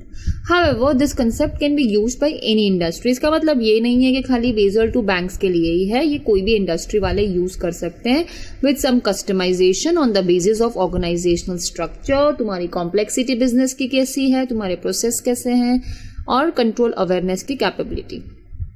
सबसे पहला लाइन ऑफ डिफेंस आ रहा है, the first line of defence. See, कोई भी आपका सपोज आप कोई भी रिस्क आती है तो फर्स्ट आप क्या ट्राई करोगे कि एक बार मैं ही संभाल लेती हूँ. फिर आप क्या ट्राई करोगे कि मेरे से नहीं हो रहा है तो मैं पेरेंट्स तक बताऊँ, पेरेंट्स से भी नहीं हो रहा है तो पूरी फैमिली तक जाएगा, राइट. तो एक डिफेंस एक मॉडल होता है जो हमको फॉलो करना होता है. वैसे ही कंपनीज में भी 3 लाइन ऑफ डिफेंस से आपको पास होना है. First line of defence is the function और डिपार्टमेंट. खुद का डिपार्टमेंट, खुद का फंक्शन रोल आपको प्ले करना है. और ये लोग कौन होते हैं, जो प्रोसेस हेड होते हैं, जिनका प्रोसेस जैसे सेल्स डिपार्टमेंट वाला है, परचेज डिपार्टमेंट वाला है, अकाउंट्स डिपार्टमेंट वाला है. So first is the department head. They are suppose to have sufficient governance on the operational risk. उनको अपने अपने एरिया का नॉलेज होना चाहिए, ऑपरेशनल रिस्क के बारे में पता होना चाहिए, एंड देयर रिस्पॉन्सिबिलिटी उनको पता होनी चाहिए. सच एज उनको अपने एरिया ऑफ वर्क का क्या बनाना है, पॉलिसी बनानी है. Setup required policies governing the area of work. उनके एरिया ऑफ वर्क की खुद की एरिया की पॉलिसीज बनानी है. फिर प्रोसेस नोट्स बनाने, establish process notes. Process notes बनाओ अपने अपने डिपार्टमेंट का, मतलब कैसे काम कौन करेगा, किस प्रोसेस में पास होना है, इसके बाद यही होगा, इसके बाद यही होगा, ऐसे पूरा प्रोसेस नोट्स बनाओ. कंट्रोल स्टेप्स बताओ प्रोसेस नोट्स में कि कहाँ कहाँ क्या क्या चीज़ों का ध्यान रखना है. And methods to measure the efficacy of the control. जहाँ पर भी हमने कंट्रोल्स लगाए हैं क्या वो अच्छे से काम कर रहे हैं कि नहीं कर रहे हैं, वो सब भी किसकी जिम्मेदारी में आता है, आपके फर्स्ट लाइन ऑफ डिफेंस वालों की जिम्मेदारी में आता है. मतलब जो आपके डिपार्टमेंटल हेड होते हैं. पॉलिसीज बना ली उन्होंने, प्रोसेस नोट्स बना लिए, कंट्रोल स्टेप्स बता दिए. अब वो क्या करेंगे, perform self assessment and monitoring of risk indicator. आपको है ना एक इंडिकेशन मिल जाता है, ऐसा रिस्क इंडिकेटर आपके वहाँ पर होना चाहिए कि अगर 3-4 दिन से आप कंटिन्यूसली कॉल कर रहे हो फिर भी पैसा नहीं आ रहा है, दैट इज एन इंडिकेशन कि आपका बैड डेट्स होने का चांस है. So you need to perform your self assessment and you need to continuously monitoring अगर कोई रिस्क इंडिकेटर तो मिल रहा है. Examples are that in a financial organization, the operational department often has a detailed set of process notes that assign control steps to designated individuals. एक जैसे financial organization होता है, bank है, उसके अंदर एक डिपार्टमेंटल होता है, ऑपरेशंस डिपार्टमेंट, वो क्या बनाता है, प्रोसेस नोट्स बनाता है, उसमें कंट्रोल स्टेप्स बनाता है, कौन डेजिग्नेटेड इंडिविजुअल है, कौन कंट्रोल करेगा, and also a method of measuring tracking if the controls for exercise properly. मतलब जैसे कि कोई भी लोन का कोई लोन लेने बंदा आ रहा है, वो लोन का जो एप्लीकेशन है वो पहले किसके पास जाएगा, फिर उसके बाद किसके पास जाएगा, मैनेजर के पास कब जाएगा, मैनेजर का अप्रूवल आएगा, सैंक्शन कैसे होगा, वो सबका एक प्रोसेस नोट्स होता है. एंड हमको यही देखना है कि कंट्रोल्स के हिसाब से हुआ था, कि कंट्रोल्स वर्क कर रहे हैं कि नहीं कर रहे हैं, कि बिना पूछे ही किसी ने सैंक्शन कर दिया है. ठीक है, पर पहली जिम्मेदारी किसकी आती है, अपने अपने डिपार्टमेंट की आती है. दिस ट्रैकिंग और measuring tools could be at varying frequency being built into a formal RCSA. मतलब ये जो टूल्स हैं जो डिपार्टमेंट वाले यूज करेंगे वो अलग अलग फ्रीक्वेंसी के हिसाब से होते हैं. किसी के अंदर बिल्ट इन होते हैं, किसी के अंदर बिल्ट इन नहीं होते हैं. Where risk and control efficiency are highlighted, वहां पर तुरंत आपके ध्यान में आ जाता है कि यहाँ पर कुछ ब्रेक हुआ है. This line functions closely with the second line. अच्छा, ये डिपार्टमेंट वालों को किसके साथ क्लोजली काम करना है, सेकेंड लाइन वालों के साथ काम करना है, इन अ कोलैबोरेटिव मेथड, मिलजुल के काम करना है. which could be formalized in any governance process established by the ORM committee. और फिर हम उसको ORM कमेटी के हिसाब से फॉर्मलाइज कर देंगे, पूरा प्रोसेस बना देंगे. अच्छा, ये सेकेंड लाइन ऑफ डिफेंस वाले हैं कौन? सेकेंड लाइन डिफेंस वाले हैं ऑपरेशनल रिस्क डिपार्टमेंट. है एक डिपार्टमेंट है जो सिर्फ और सिर्फ रिस्क के ऊपर ही ध्यान रखता है, और वो रिस्क भी कौन सी वाली, ऑपरेशनल रिस्क वाली ही. तो हर डिपार्टमेंट वाले को अगर कुछ दिक्कत आ रही है अपने डिपार्टमेंट के अंदर, तो उसको ये वाले डिपार्टमेंट को कांटेक्ट करना है. कौन सा department? Operational risk department, which while being part of management framework, management का ही पार्ट है, sets up overseas the operational risk management of the first line of defence. ये किस पे नजर रखते हैं? फर्स्ट लाइन वालों पे नजर रखते हैं, फर्स्ट लाइन ऑफ डिफेंस वालों पे. The typical roles played by the second line of defense, typical roles जो ये लोग प्ले करते हैं second line of defense वाले, are working with the process owners. process owners मतलब कौन?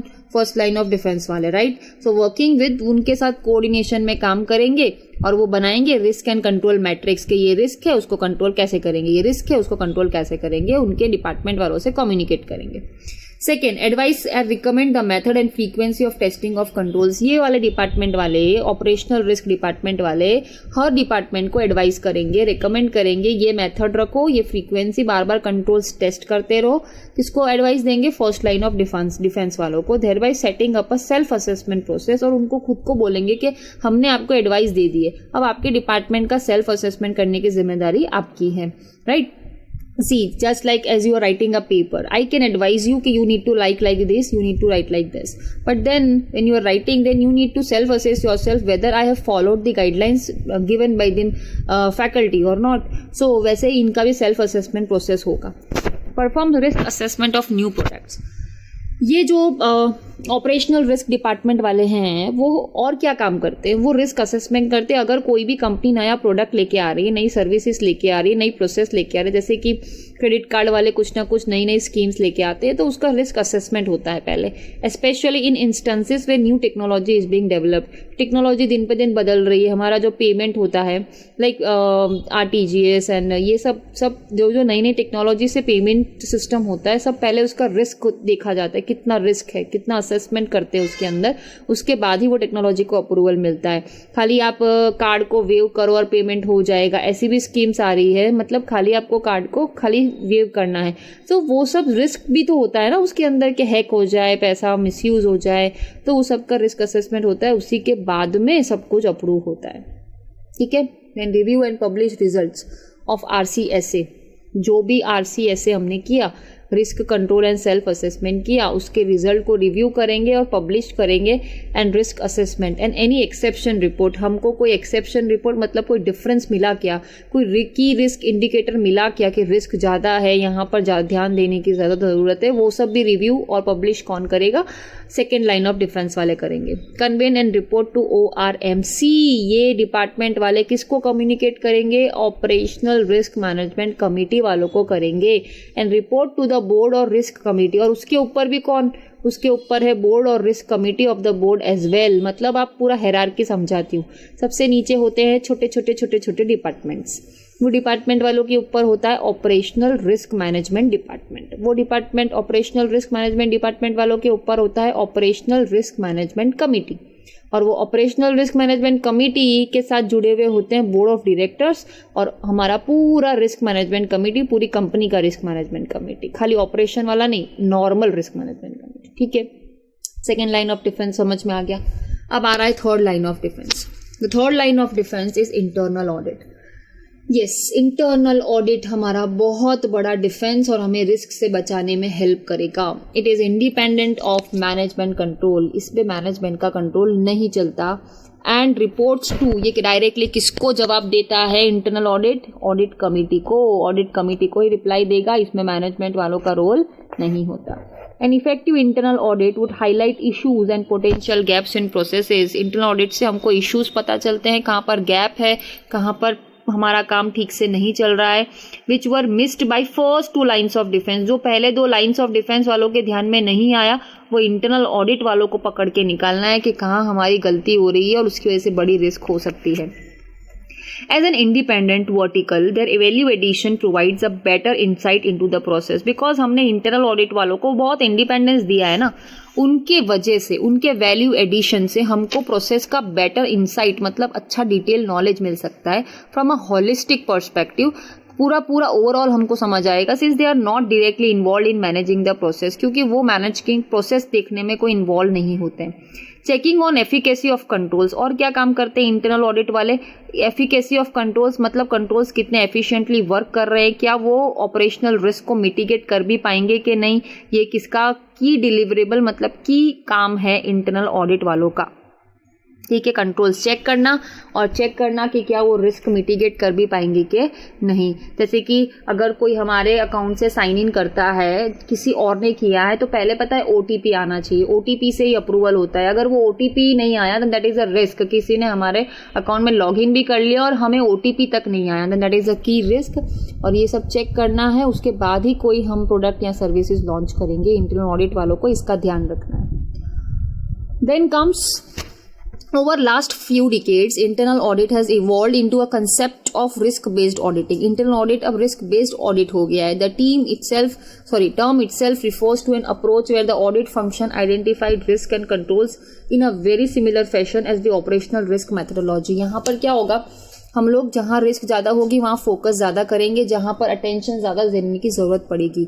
सो and then choose to focus their attention and deploy resources on checking the areas of choice. तो risk based audit का मतलब ही होता है risky area पे ज़्यादा ऑडिट करना।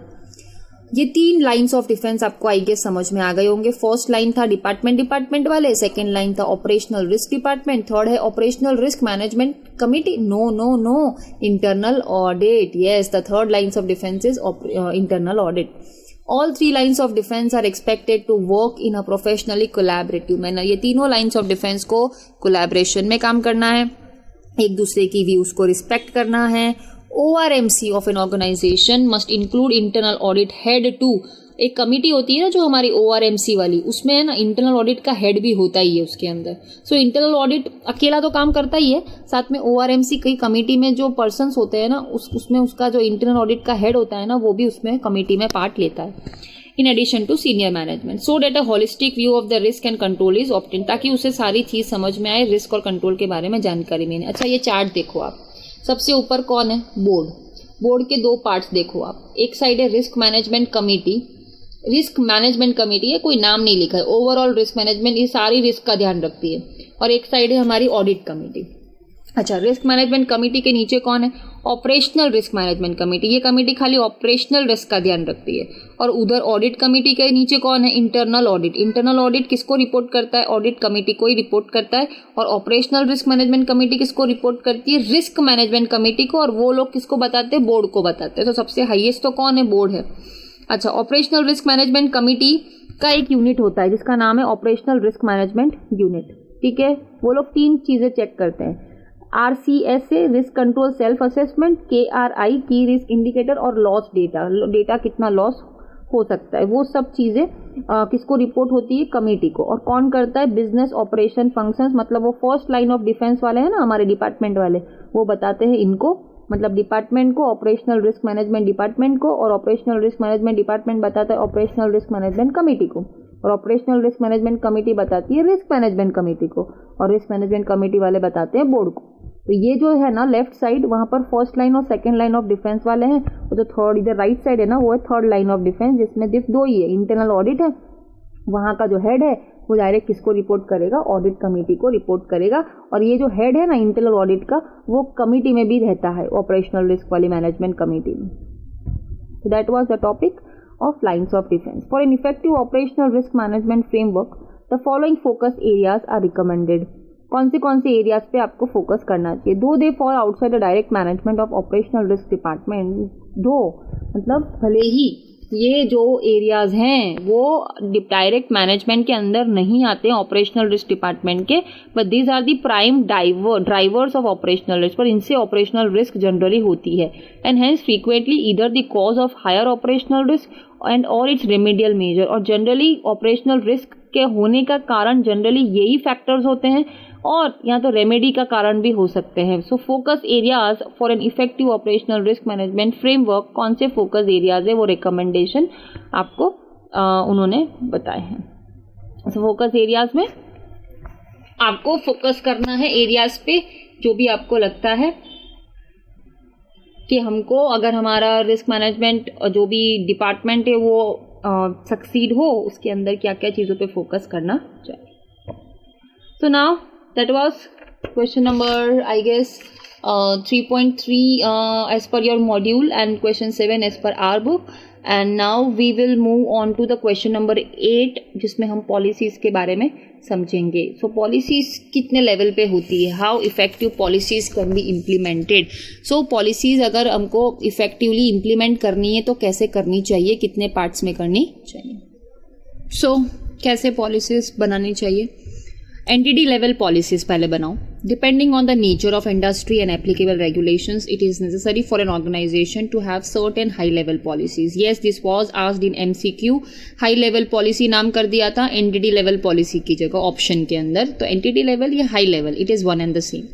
सो अगर आपकी इंडस्ट्री का नेचर या एप्लीकेबल रेगुलेशंस के हिसाब से आपके ऑर्गेनाइजेशन को पॉलिसीज बनानी पड़े, तो हाई लेवल वाली पॉलिसीज कैसे बनाई जाती है। So irrespective of lines of business और डिपार्टमेंट्स, उसमें कोई बिजनेस या कोई डिपार्टमेंट का नहीं सोचना होता है, उसमें एज अ बिजनेस ओवरऑल आपको सोच के पॉलिसी बनानी है।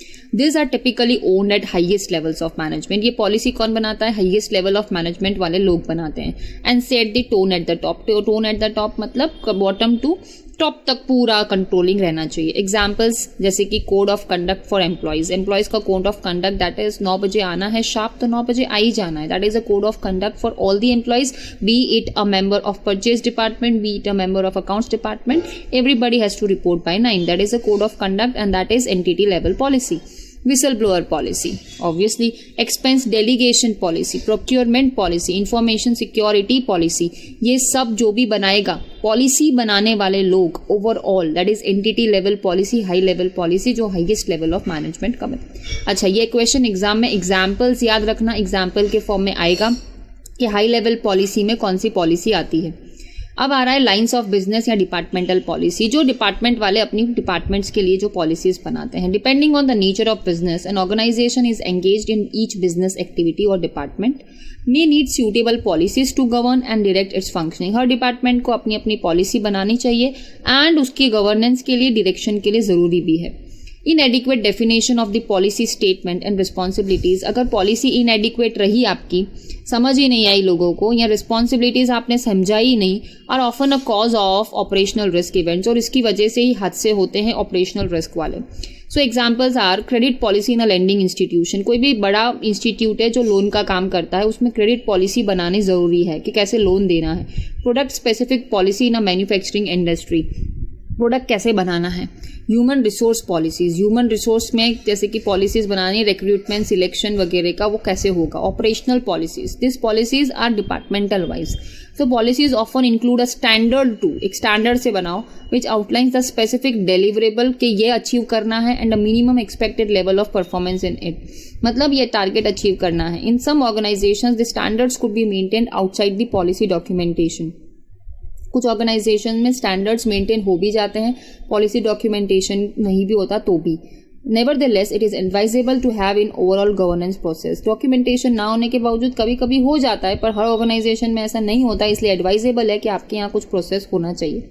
Policies have to be made in a manner that they are compliant to all existing laws and regulations. Policy ऐसे बनाओ कि कोई लॉ का पालन कोई लॉ का वायोलेशन ना हो, सारे लॉ का कंप्लायंस हो जाए and enable the organisation to meet its business objective. So आपकी पॉलिसी ऐसे बनाओ कि आपका बिजनेस ऑब्जेक्टिव भी अचीव हो जाए और कोई भी लॉ का वायोलेशन ना हो. सो ये पूरा topic easy topic, entity level policy होती है और डिपार्टमेंटल लेवल पॉलिसी होती है. एंटिटी लेवल वाले ओवरऑल बिजनेस के लिए बनाते हैं एंड जो डिपार्टमेंटल वाले हैं पर्टिकुलर डिपार्टमेंट के अंदर कुछ इश्यूज होते हैं पर्टिकुलरली उसके लिए पॉलिसीज बनाते हैं.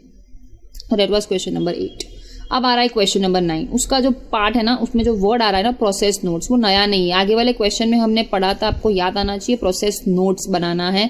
प्रोसेस नोट्स क्या होता है वो हमने आगे एक क्वेश्चन देखा था जिसमें ICI की गाइडेंस नोट आई थी, उसके अंदर ये वर्ड आया था प्रोसेस नोट्स, या स्टैंडर्ड ऑपरेटिंग प्रोसेस, SOP भी बोलते हैं. सो प्रोसेस नोट्स के ऊपर शॉर्ट नोट लिखो, वो क्वेश्चन आपको पूछ रहा है.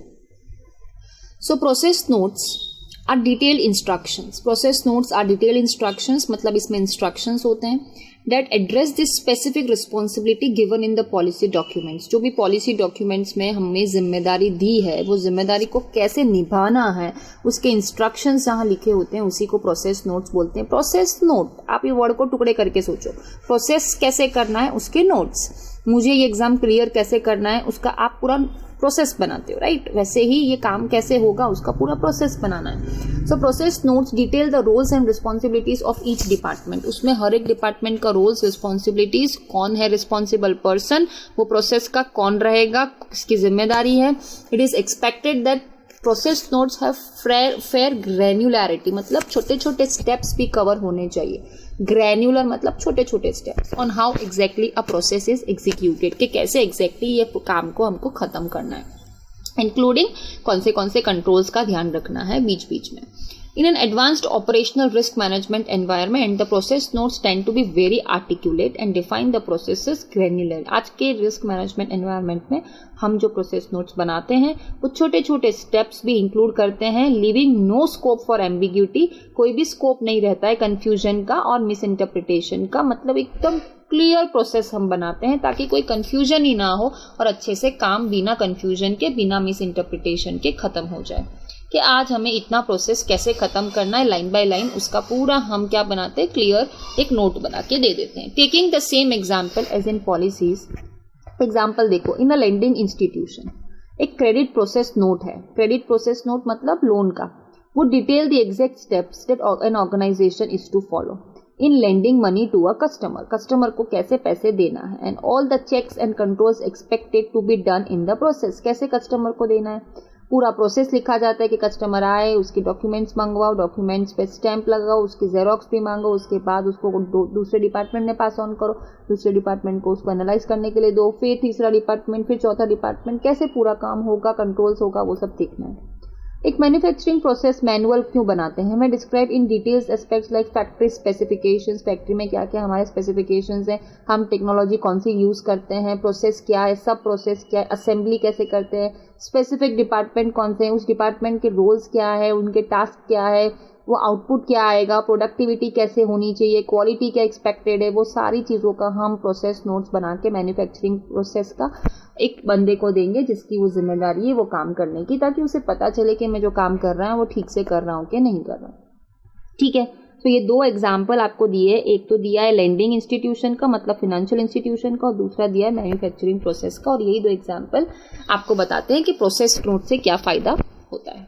सो that was the topic of process notes. अब आ रहा है आपका क्वेश्चन नंबर 10. क्वेश्चन नंबर 10 क्या बोल रहा है, explain the concept of RCM and RCSA. RCM और RCSA क्या होता है. RCM का मतलब होता है risk and control matrix. Risk क्या, कंट्रोल कैसे करेंगे। And to understand the risk and control concept we need to understand the various terms. Risk and control के कंसेप्ट को समझने के लिए हमें काफ़ी कंसेप्ट समझने चाहिए दैट आर कॉमनली यूज्ड, ठीक है। Acronym RCSA। RCSA का मतलब क्या होता है, risk and control self assessment. Risk and control का सेल्फ असेसमेंट करो।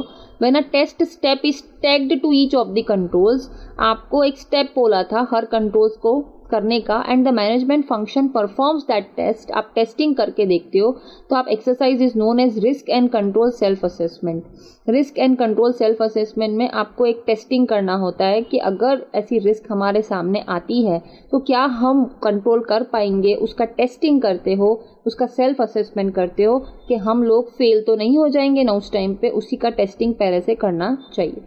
This is the basic platform on which N ORM framework is built. यही हमारा बेसिक प्लेटफॉर्म है कि हमें पहले से ही असेसमेंट सेल्फ असेसमेंट करके चलना है। ऐसा राह नहीं देखने की उस टाइम पे देख लेंगे। We need to check whether we will be able to handle that risk or not. It has this critical constituents. आपको 3 चीजें चाहिए, हाँ 3 क्या 4 चीजें चाहिए। सबसे पहले रिस्क कौन सी हो सकती है, कंट्रोल कैसे करोगे, रिस्क ग्रेडिंग क्या, रिस्क का ग्रेड क्या है, एंड कंट्रोल ओनर कौन है, वो जो ओनर है मतलब जो इंसान है जो कंट्रोल का ध्यान रखेगा वो कौन है।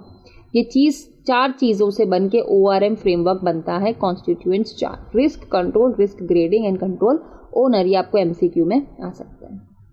अब आ रहा है question number 11। Write a short note on inherent risk. If you are well versed with audit subject, आपको ऑडिट अच्छे से आता है, then that this topic is nothing new topic for you. Inherent risk क्या होती है? सो RCSA जो भी हम risk and control self assessment करते हैं is built on identification of all risk that could lead to an operational risk event. ये सारी रिस्क बता देता है कि हमारे यहाँ पर ऑपरेशनल रिस्क कौन सी चीज़ों से हो सकती है। This is built on an inherent risk concept, और वो रिस्क को इनहेरेंट रिस्क बोलते हैं। इनहेरेंट रिस्क मीन्स, यहाँ से अंडरलाइन करना डेफिनेशन है, inherent risk mean the risk as it stands assuming there is no control to mitigate। inherent risk मतलब ऐसे रिस्क assume करके करो कि कोई कंट्रोल नहीं है, वैसी रिस्क को बोलते हैं inherent risk। In creating a risk register, एक रिस्क रजिस्टर बनाते हैं ना हम लोग, हमने चैप्टर 8 में पढ़ा है। The process, the sub process and the inherent risk is described. Risk register में हम लिखते हैं कि ये प्रोसेस है, उसका सब प्रोसेस ये है, और इसमें इनहेरेंट रिस्क ये हो सकती है। To arrive at inherent risk, one may use judgment of impact category। inherent risk पे ढूंढने के लिए हमें जजमेंट का यूज करना पड़ेगा, इम्पैक्ट देखना पड़ेगा कि रिस्क का इम्पैक्ट कितना हो सकता है। That a failure in the particular process or sub process can lead to। अगर ये प्रोसेस हमारा फेल हो जाए या सब प्रोसेस हमारा फेल हो जाए तो क्या इम्पैक्ट हो सकता है वो हमारे ऑर्गेनाइजेशन के ऊपर। All right. For example, in a finance lending in business, कोई finance lending again bank, an error in data entry, अगर आप data entry में गलती करते हो, there is inherent risk ना, या data entry में गलती हो सकती, inherent risk है। An error in data entry of a bank account of a customer can lead to a disbursement going to the wrong account। अगर आपने डेटा एंट्री कोई बैंक अकाउंट के कस्टमर में गलत कर दी, उससे डिसबर्समेंट गलत हो जाएगा रॉन्ग अकाउंट में, एंड हेंस फिनेंशियल लॉस हो सकता है ऑर्गेनाइजेशन को। That is inherent risk, data entry risk. और in case of inadequate check on KYC check नहीं की आपने लोन देने से पहले, it is possible that regulatory violation is committed. आपने लॉ का वायोलेशन किया है और उससे आपको रेगुलेटरी रिस्क हो सकता है। So this is an example जो आपको वो दे रहे हैं कि इनहेरेंट रिस्क क्या होता है। This exercise is a comprehensive one and can take an organization a few months or years to effectively document all identified inherent risk। ये inherent risk एक साथ समझ में नहीं आती है। अब जैसे जैसे काम आगे बढ़ोगे, जैसे जैसे बिजनेस स्टार्ट किया, 3 साल 4 साल 5 साल 6 साल गए, वैसे वैसे छोटी छोटी रिस्क आपके सामने आएगी, और इसीलिए वो बोल रहे हैं फ्यू मंथ्स और ईयर्स भी लग सकते हैं इनहेरेंट रिस्क को सामने आने में। And any point of time there would always be some new learnings. और धीरे धीरे यार रोज कुछ ना कुछ नई रिस्क तो आने ही वाली है। And you should modify and enhance the list. आपको वो जो लिस्ट है रिस्क की उसको मॉडिफाई करते रहना चाहिए एंड एनहांस करते रहना चाहिए। अच्छा, risk description is then followed by an assessment of the impact. Risk तो पता चल गई, अगर वो रिस्क अगर हमारे साथ होती है तो उसका इम्पैक्ट कितना बड़ा हो सकता है. Impact that a failure can have. Some failures will have a minor impact. कुछ हादसे ऐसे होते हैं जिसका असर ज़्यादा नहीं होगा on the organisation. Well some may have a higher level of impact, बाकी जिसका मेजर इम्पैक्ट भी हो सकता है. It is up to each organisation. अलग अलग ऑर्गेनाइजेशन के हिसाब से सोचा जाता है कि कुछ ऑर्गेनाइजेशन के लिए माइनर मेजर होता है, मेजर माइनर होता है. So considers major and medium and any intermediate grading it may have in between this two. So आप मीडियम, मेजर, माइनर ऐसे कैटेगरी दे सकते हो. This to basis the risk appetite of the management and shareholder, आपकी risk appetite के हिसाब से. चलो एग्जाम्पल देख लेते हैं. Example of a major impact. Major impact क्या हो सकता है? Regulatory licence suspension. मेरा आरबीआई ने लाइसेंस, कोई बैंक का लाइसेंस छीन लिया आरबीआई ने, that is major impact. Or a class action legal indemnity that can throw all or most of the financial profits in jeopardy. या तो मेरे खिलाफ कोई केस हो गया है जिससे मेरा पूरा प्रॉफिट्स जियोपार्डी मतलब लॉस हो गया है, वेस्ट हो गया है. Financial loss due to excess payment. मैंने एक्सेस पेमेंट कर दिया, उसकी वजह से मुझे नुकसान हो गया. या तो मैंने किसी को लोन दिया था, ड्यूज मतलब उधार दिया था, उसने मुझे पैसा नहीं दिया, that is short recovery. That can wash away the projected revenue. और मैंने जो सोचा था उस हिसाब से मेरे को रेवेन्यू नहीं होगा. अच्छा, फिर loss of life of employees. मेरे बहुत इंपॉर्टेंट एम्प्लॉय की जान चली गई है, या हमारा फिजिकल असेट्स डिस्ट्रॉय हो गया, फायर लग गई, significant part of physical assets, मेरा पूरा ऑफिस जल गया, मैं काम कैसे आगे बढ़ाऊँ, दैट इज मेजर इम्पैक्ट. ठीक है. माइनर इम्पैक्ट क्या होता है? माइनर इम्पैक्ट मतलब क्या? हमने ना आरबीआई के कोई एक पॉइंट को वायोलेशन किया है, बहुत बड़ा वायोलेशन नहीं है, छोटा वायोलेशन है, तो हमारा सस्पेंशन तो नहीं हो रहा है पर पीनल एक्शन मतलब पेनल्टी आ रही है by regulator, that is minor impact. Financial loss up to a small portion of projected revenue. मतलब ज़्यादा लॉस नहीं है, मतलब हमारा जो एक्सपेक्टेशन था, सपोज इस बार 10% इंक्रीज होने वाला था, उसकी जगह इस बार खाली 8% ही हम लोग इंक्रीज कर पाएंगे बिकॉज हमारा फिनेंशियल लॉस हो गया. ठीक है. और कोई बात नहीं, इस बार 2% तो नेक्स्ट टाइम रिकवर कर लेंगे, तो that can easily be absorb, that is minor impact. Litigation losses on individual cases that can be easily absorb without significant impact to revenues. हमारे पे केस चल रहा है पर ठीक है, छोटा केस है, ज़्यादा लॉस नहीं होगा एंड हमारे रेवेन्यू पे उसका कोई असर नहीं आएगा. Injury to employees. एम्प्लॉय की डेथ नहीं हुई है, इंजरी हुई है, या प्रॉपर्टी का बहुत बड़ा लॉस नहीं हुआ है, छोटा सा खर्चा हुआ है, छोटा सा पार्ट है वो जल गया है, बहुत ज़्यादा नुकसान नहीं हुआ है, हमने टाइम पे फायर ब्रिगेड बुला ली थी तो हमने उसको कंट्रोल में ला दिया है और हमारे पास में फायर सेफ्टी इंस्ट्रूमेंट्स थे तो कंट्रोल में रही थी सिचुएशन. सो ये हमारा कौन सा एग्जाम्पल है? Minor impact. Broadly, risk types that often overlap or are caused by operational failure. Please underline this question. ये question exam में आता है. कौन सी risk operational failure के हिसाब से होती है? Please, please, please remember, ये chapter में operational failure आता है. First chapter में सारी type की risk आती है, खाली ऑपरेशन नहीं, सारी रिस्क आ जाती है. और ये चैप्टर में खाली और खाली ऑपरेशनल, अगर आपके ऑपरेशन फेल हो जाते हैं तो आपको कौन सी रिस्क का सामना करना पड़ सकता है. सो अगर ऑपरेशनल रिस्क के बारे में कोई क्वेश्चन आए तो सीधा चैप्टर 9 आपको ओपन करना है. सो ऑपरेशनल फेलियर की वजह से जो रिस्क होती है वो सारी रिस्क एक एक करके हम डिस्कस कर रहे हैं. ऑलराइट, नाउ कौन सी रिस्क है? सबसे पहले रेगुलेटरी रिस्क. ये रिस्क हो सकती है ऑपरेशनल फेलियर की वजह से. When the risk of a failure may lead to a violation of regulatory requirements. अगर आपका फेलियर से रेगुलेटरी रिक्वायरमेंट्स का वायोलेशन हो गया और वो ऑर्गेनाइजेशन को कंप्लाई करने का था, the risk is termed as regulatory risk.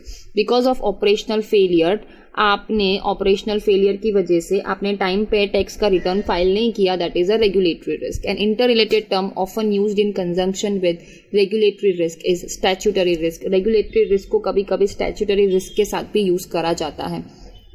Statutory risk refers to violation of applicable law. Statute मतलब क्या होता है? लॉ ही होता है ना. तो statutory risk refers to violation of applicable law.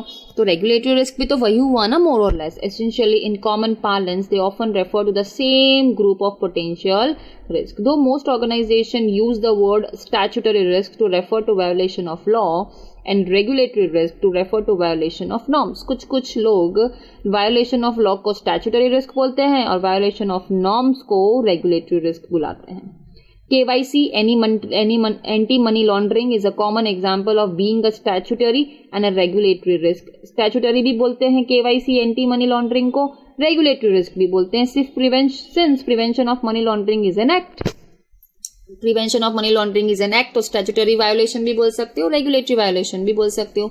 And since all regulated industries have norms on KYC, it is commonly tagged as regulatory risk. क्योंकि act है तो उसको स्टैट्यूटरी रिस्क भी बोल सकते हैं। एंड बिकॉज सारी इंडस्ट्रीज को केवाईसी का पालन करना है, रेगुलेटेड इंडस्ट्रीज को, तो उसको रेगुलेटरी रिस्क भी बोल सकते हैं। सो this is a common example कि स्टैट्यूटरी रिस्क और रेगुलेटरी रिस्क एक ही जगह पे भी यूज होता है। सो रेगुलेटरी रिस्क इज कि आपने कोई रेगुलेशन का वायोलेशन किया। That is second is financial risk, नाम से ही पता चलता है पैसों का risk, risk of possible financial loss to the organisation. एक ही लाइन में खत्म कर दिया फाइनेंशियल लॉस। थर्ड, अब है ना बी और सी में ध्यान रखना, फाइनेंशियल रिस्क मतलब पैसों का रिस्क, फाइनेंशियल रिपोर्टिंग रिस्क मतलब पीएनएल या बैलेंस शीट में गलत रिपोर्ट किया है उसका risk. Risk of misstatement of financial, risk of misstatement of financials due to a failure is termed as risk of financial reporting. This may be linked to financial risk in some specific risk. इसको आप कभी कभार financial risk से link कर सकते हो, but not always. For example, an excess payment made to a vendor. आपने payment ज्यादा दे दिया वेंडर को, ठीक है, qualify for being categorised as financial loss. Payment ज्यादा दे दिया तो लॉस तो हो गया, बट अगर उसका अकाउंटिंग प्रॉपर हुआ है, but if it is accounted for properly, आपने बुक्स में एंट्री राइट की है, तो it may not lead to risk of financial reporting. आपके यहाँ पर फाइनेंशियल रिपोर्टिंग रिस्क नहीं है, क्योंकि अकाउंटिंग तो प्रॉपरली हुआ है, पर एक्चुअली में पे ज्यादा कर दिया है आपने, इसलिए वो कौन सा रिस्क हो जाता है, फाइनेंशियल रिस्क हो जाता है, क्योंकि लॉस हो गया, पर रिकॉर्डिंग में प्रॉब्लम नहीं हुई है, इसलिए फाइनेंशियल रिपोर्टिंग रिस्क नहीं कह सकते। Some organizations choose to include a description of financial assertions in RCSA. कुछ लोग, कुछ organizations assertions use करते हैं financial in RCSA so as to indicate the nature of impact of a failure may have on the financial reporting from an audit perspective. Audit में assertions होते हैं ना, valuation check करना, then existence check करना, completeness check करना, वैसे ही कुछ लोग ऑर्गेनाइजेशंस या असर्शंस इसमें भी यूज करते हैं ताकि पता चले कि इम्पैक्ट क्या हो सकता है अगर कोई हादसा हमारे साथ हो तो on a financial reporting. Then आ रहा है लीगल रिस्क। ये लीगल रिस्क क्या होता है, नाम से ही पता चल रहा है, risk of organisation being at a risk of facing lawsuits. आपके ऊपर केस हो सकता है, लिटिगेशन हो सकता है, और अ रिस्क ऑफ इनएडिक्वेट लीगल एनफोर्सेबिलिटी। आपने लीगल कोई भी काम था, मतलब जो भी आपको करना चाहिए था वो आपने नहीं किया है। Often contractual risk is clubbed with legal risk. Contractual risk को हम लीगल रिस्क के साथ क्लब करते हैं, कोई कॉन्ट्रैक्ट का पालन नहीं हुआ है, तोड़ा है। Since lack of due diligence in contractual agreement is interrelated to legal risk. अगर आप contractual agreements का पालन नहीं करते हो, कॉन्ट्रैक्ट में लिखा था कि हमारा जो भी एग्रीमेंट होगा उसके हिसाब से प्रॉफिट शेयरिंग रेशियो इतना होगा, और उसका अगर आपने पालन नहीं किया है तो ऑब्वियसली लीगल रिस्क हो सकता है। Given the chance of disputes between the parties, disputes हो सकते हैं, और the incapacity of the enforce terms of the agreement due to a poorly defined contract. आपने कॉन्ट्रैक्ट डिफाइन किया था पर पुअर तरीके से किया था, तो जो टर्म्स लिखी थी वो एनफोर्सेबल ही नहीं हो पाई, इनकैपेबिलिटी हो गया, तो टर्म्स एनफोर्स ही नहीं हो पाया और आपका कॉन्ट्रैक्ट फेल हो गया, और इसकी वजह से कौन सी रिस्क आई, लीगल रिस्क। तो लीगल रिस्क में एक ही याद रखना, लिटिगेशन, लॉ सूट्स या लीगल एनफोर्सेबिलिटी बरोबर नहीं हो पाई, कॉन्ट्रैक्ट आपका फेल हो गया, कॉन्ट्रैक्चुअल टर्म्स आपने तोड़ दिए, ठीक है। Then comes reputation risk. Reputation नाम से ही पता चल रहा है, risk of organisations reputation in public view is a key concern in current age of an active and engaged media and social media. खास करके आजकल जो हमारा मीडिया है, सोशल मीडिया पे तुरंत वायरल हो जाती है कोई भी चीज़ें, इसलिए आजकल तो ज़्यादा हमें रेपुटेशन का ध्यान रखना पड़ता है। The related aspects like a lower credit rating of the organisation, आपका क्रेडिट रेटिंग कम नहीं होना चाहिए। जैसे आपने गूगल की एप्लीकेशंस में देखा होगा, हर एक ऑर्गेनाइजेशंस का रेटिंग होता है, राइट, उनकी एप्लीकेशन होगी तो वो रेटिंग के ऊपर से आपको पता चलता है कि ये एप्लीकेशन कैसी है। वैसे ही हर ऑर्गेनाइजेशंस का क्रेडिट रेटिंग एजेंसी रेटिंग देती है, तो लिस्टेड कंपनीज होती है खास उनका। हायर बोरोइंग कॉस्ट आपका ज़्यादा है, reduction in credit terms extending to organisation. आपको है ना, लोग जल्दी से लोन नहीं दे रहे हैं तो कॉस्ट ज़्यादा ले रहे हैं आपसे, आपको कोई उधार नहीं दे रहा है, right. Fall in share price, आपके शेयर प्राइस गिर सकते हैं बिकॉज ऑफ रेपुटेशनल रिस्क, जिससे आपका ओवरऑल मार्केट कैपिटलाइजेशन कम हो सकता है। Then disruption due to vendors, suppliers, service providers, vendors या सप्लायर्स हमसे रिश्ता रखने का ना बोल रहे हैं. Disruption, refusing to do business, क्योंकि वो हमसे रिश्ता इसलिए नहीं रखना चाहते हैं क्योंकि हमारी इज्जत खराब हो चुकी है. Reputational risk are real risk that a business faces. यही रिस्क है जो सबसे ज़्यादा रियलिटी में बिजनेस को फेस करना पड़ता है आज के ज़माने में, सोशल मीडिया के ज़माने में. Quite often, a failed operational transaction leading to a customer dispute or complaint may lead to an enhanced reputational risk. अगर आपने आपके कस्टमर को सेटिस्फाई नहीं रखा, कस्टमर के साथ डिस्प्यूट किया, उसकी कंप्लेंट आपने सॉल्व नहीं की, तो उससे आपकी रेपुटेशनल रिस्क अफेक्ट हो सकती है, and that is termed as operational transaction. ठीक है, इसीलिए आप देखो कंज्यूमर कंप्लेंट फॉरम में तुरंत कंप्लेन होती है तो उसका नेगेटिव रिव्यू आ जाता है. नेगेटिव रिव्यू आने के बाद उनकी रेटिंग कम हो जाती है, and that affects your business. So that was reputation risk. अब आ रहा है फ्रॉड रिस्क. नाम से ही पता चल रहा है obviously fraud risk is basically one that can lead to an unlawful gain. ये वर्ड आना चाहिए, unlawful gain by an internal employee और एन एक्सटर्नल पर्सन. कोई भी कर सकता है, इंटरनल एम्प्लॉय भी कर सकता है या एक्सटर्नल पर्सन भी कर सकता है. By exploiting a gap in a process. उसने 10 दिन कोई था नहीं, पीछे से उसने चोरी कर ली, राइट. तो exploiting a gap in a process, उसने फ़ायदा उठाया. एक्सप्लॉइट करना, फ़ायदा उठाना गैप का. That fails to catch the deliberately created scenarios. कोई पकड़ नहीं पाया उसने क्या गलत किया, किसी के ध्यान में भी नहीं आया. उसने इतनी डेलिबरेटली इंटेंशनली किया था, क्रिएट किए थे scenario by the perpetuator. Perpetuator मतलब जिसका आइडिया था फ्रॉड का, of the fraud. Examples are, उसने क्या कर सकता है, वो falsifying identity for taking a loan. उसने अपनी आइडेंटिटी फॉल्सिफाई कर ली, मतलब फेक डॉक्यूमेंट्स बनाए. रेजिंग एन इन्फ्लेटेड बिल, ज़्यादा बिल बनाया. Deliberate excess payment to a customer और वेंडर. जानबूझ के बोला कि हम कस्टमर का 100 रुपये का बिल था, पर एक्चुअली में कस्टमर का 90 रुपीज़ का ही बिल था, और कंपनी को बोला 100 रुपये का बिल था और उसने 10 रुपये अपने पास रख लिए. So deliberate excess payment to a customer और vendor with the enhancement of COSO framework to ensure highest degree. COSO is for internal control. To ensure highest degree of accuracy and completeness in financial statements, fraud risk in financial reporting assumes greatest importance. COSO के आने के बाद we want accuracy, we want completeness in financial statements, and that's why हम fraud risk का खास ध्यान देते हैं. Operational control failures such as those that allowing an employee to deliberately temper data.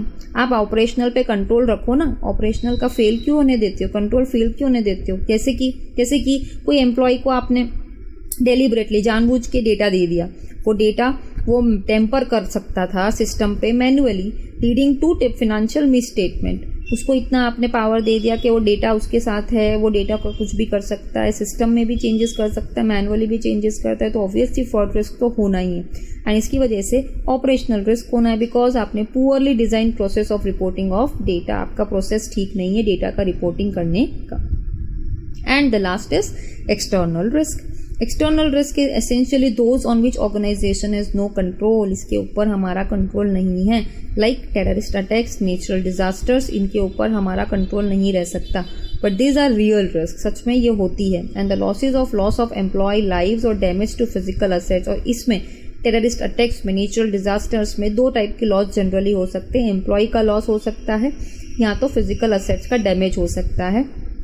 On these events do fall under operational losses, and that's why external risk मतलब terrorist attacks, natural disasters याद रखना. Fraud risk आपको समझ में आ ही गया है कि आपके यहाँ पर कंट्रोल्स प्रॉपर नहीं थे एंड लोगों ने उसका फ़ायदा उठाया. देन आया था हमारा रेप्यूटेशन रिस्क, सोशल मीडिया की वजह से. लीगल रिस्क, लॉसूट्स, लिटिगेशन की वजह से. देन फिनेंशियल रिपोर्टिंग रिस्क, आपने जो रिपोर्टिंग किया वो बराबर नहीं किया. फिनेंशियल रिस्क मतलब लॉस हो गया फिनेंशियल. एंड फर्स्ट था आपका रेगुलेटरी रिस्क, मतलब आपने रेगुलेशन के नॉर्म्स को तोड़ा है एंड तोड़ने की वजह से आपको operational risk. So that was the operational failures. जो रिस्क ऑपरेशनल फेलियर्स की वजह से होती है उसके एग्जाम्पल्स. तो रेगुलेटरी कैसे याद रखोगे, रेगुलेटरी, फिनेंशियल FF, फिनेंशियल याद रखो. रेगुलेटरी R आया है, लीगल R. अच्छा, रेप्यूटेशन फिर से आया तो R भी 2 आ रहे हैं, राइट. F भी 2 आए थे. अच्छा, F 3 हो गए. देखो, फिनेंशियल रिपोर्टिंग, फ्रॉड, तो 3 तो F हो गए, 2 R हो गए, रेगुलेशन और रेप्यूटेशन, और एक बीच में एल आया था, that is legal, and the last is external, E, external तो एक ही है, मतलब ई और एल एक है, एफ 3 है और आर 2 है, ऐसे याद रख लो तो आपको अपने आप याद आ जाएगा कि ऑपरेशनल फेलियर में कौन सी रिस्क होती है।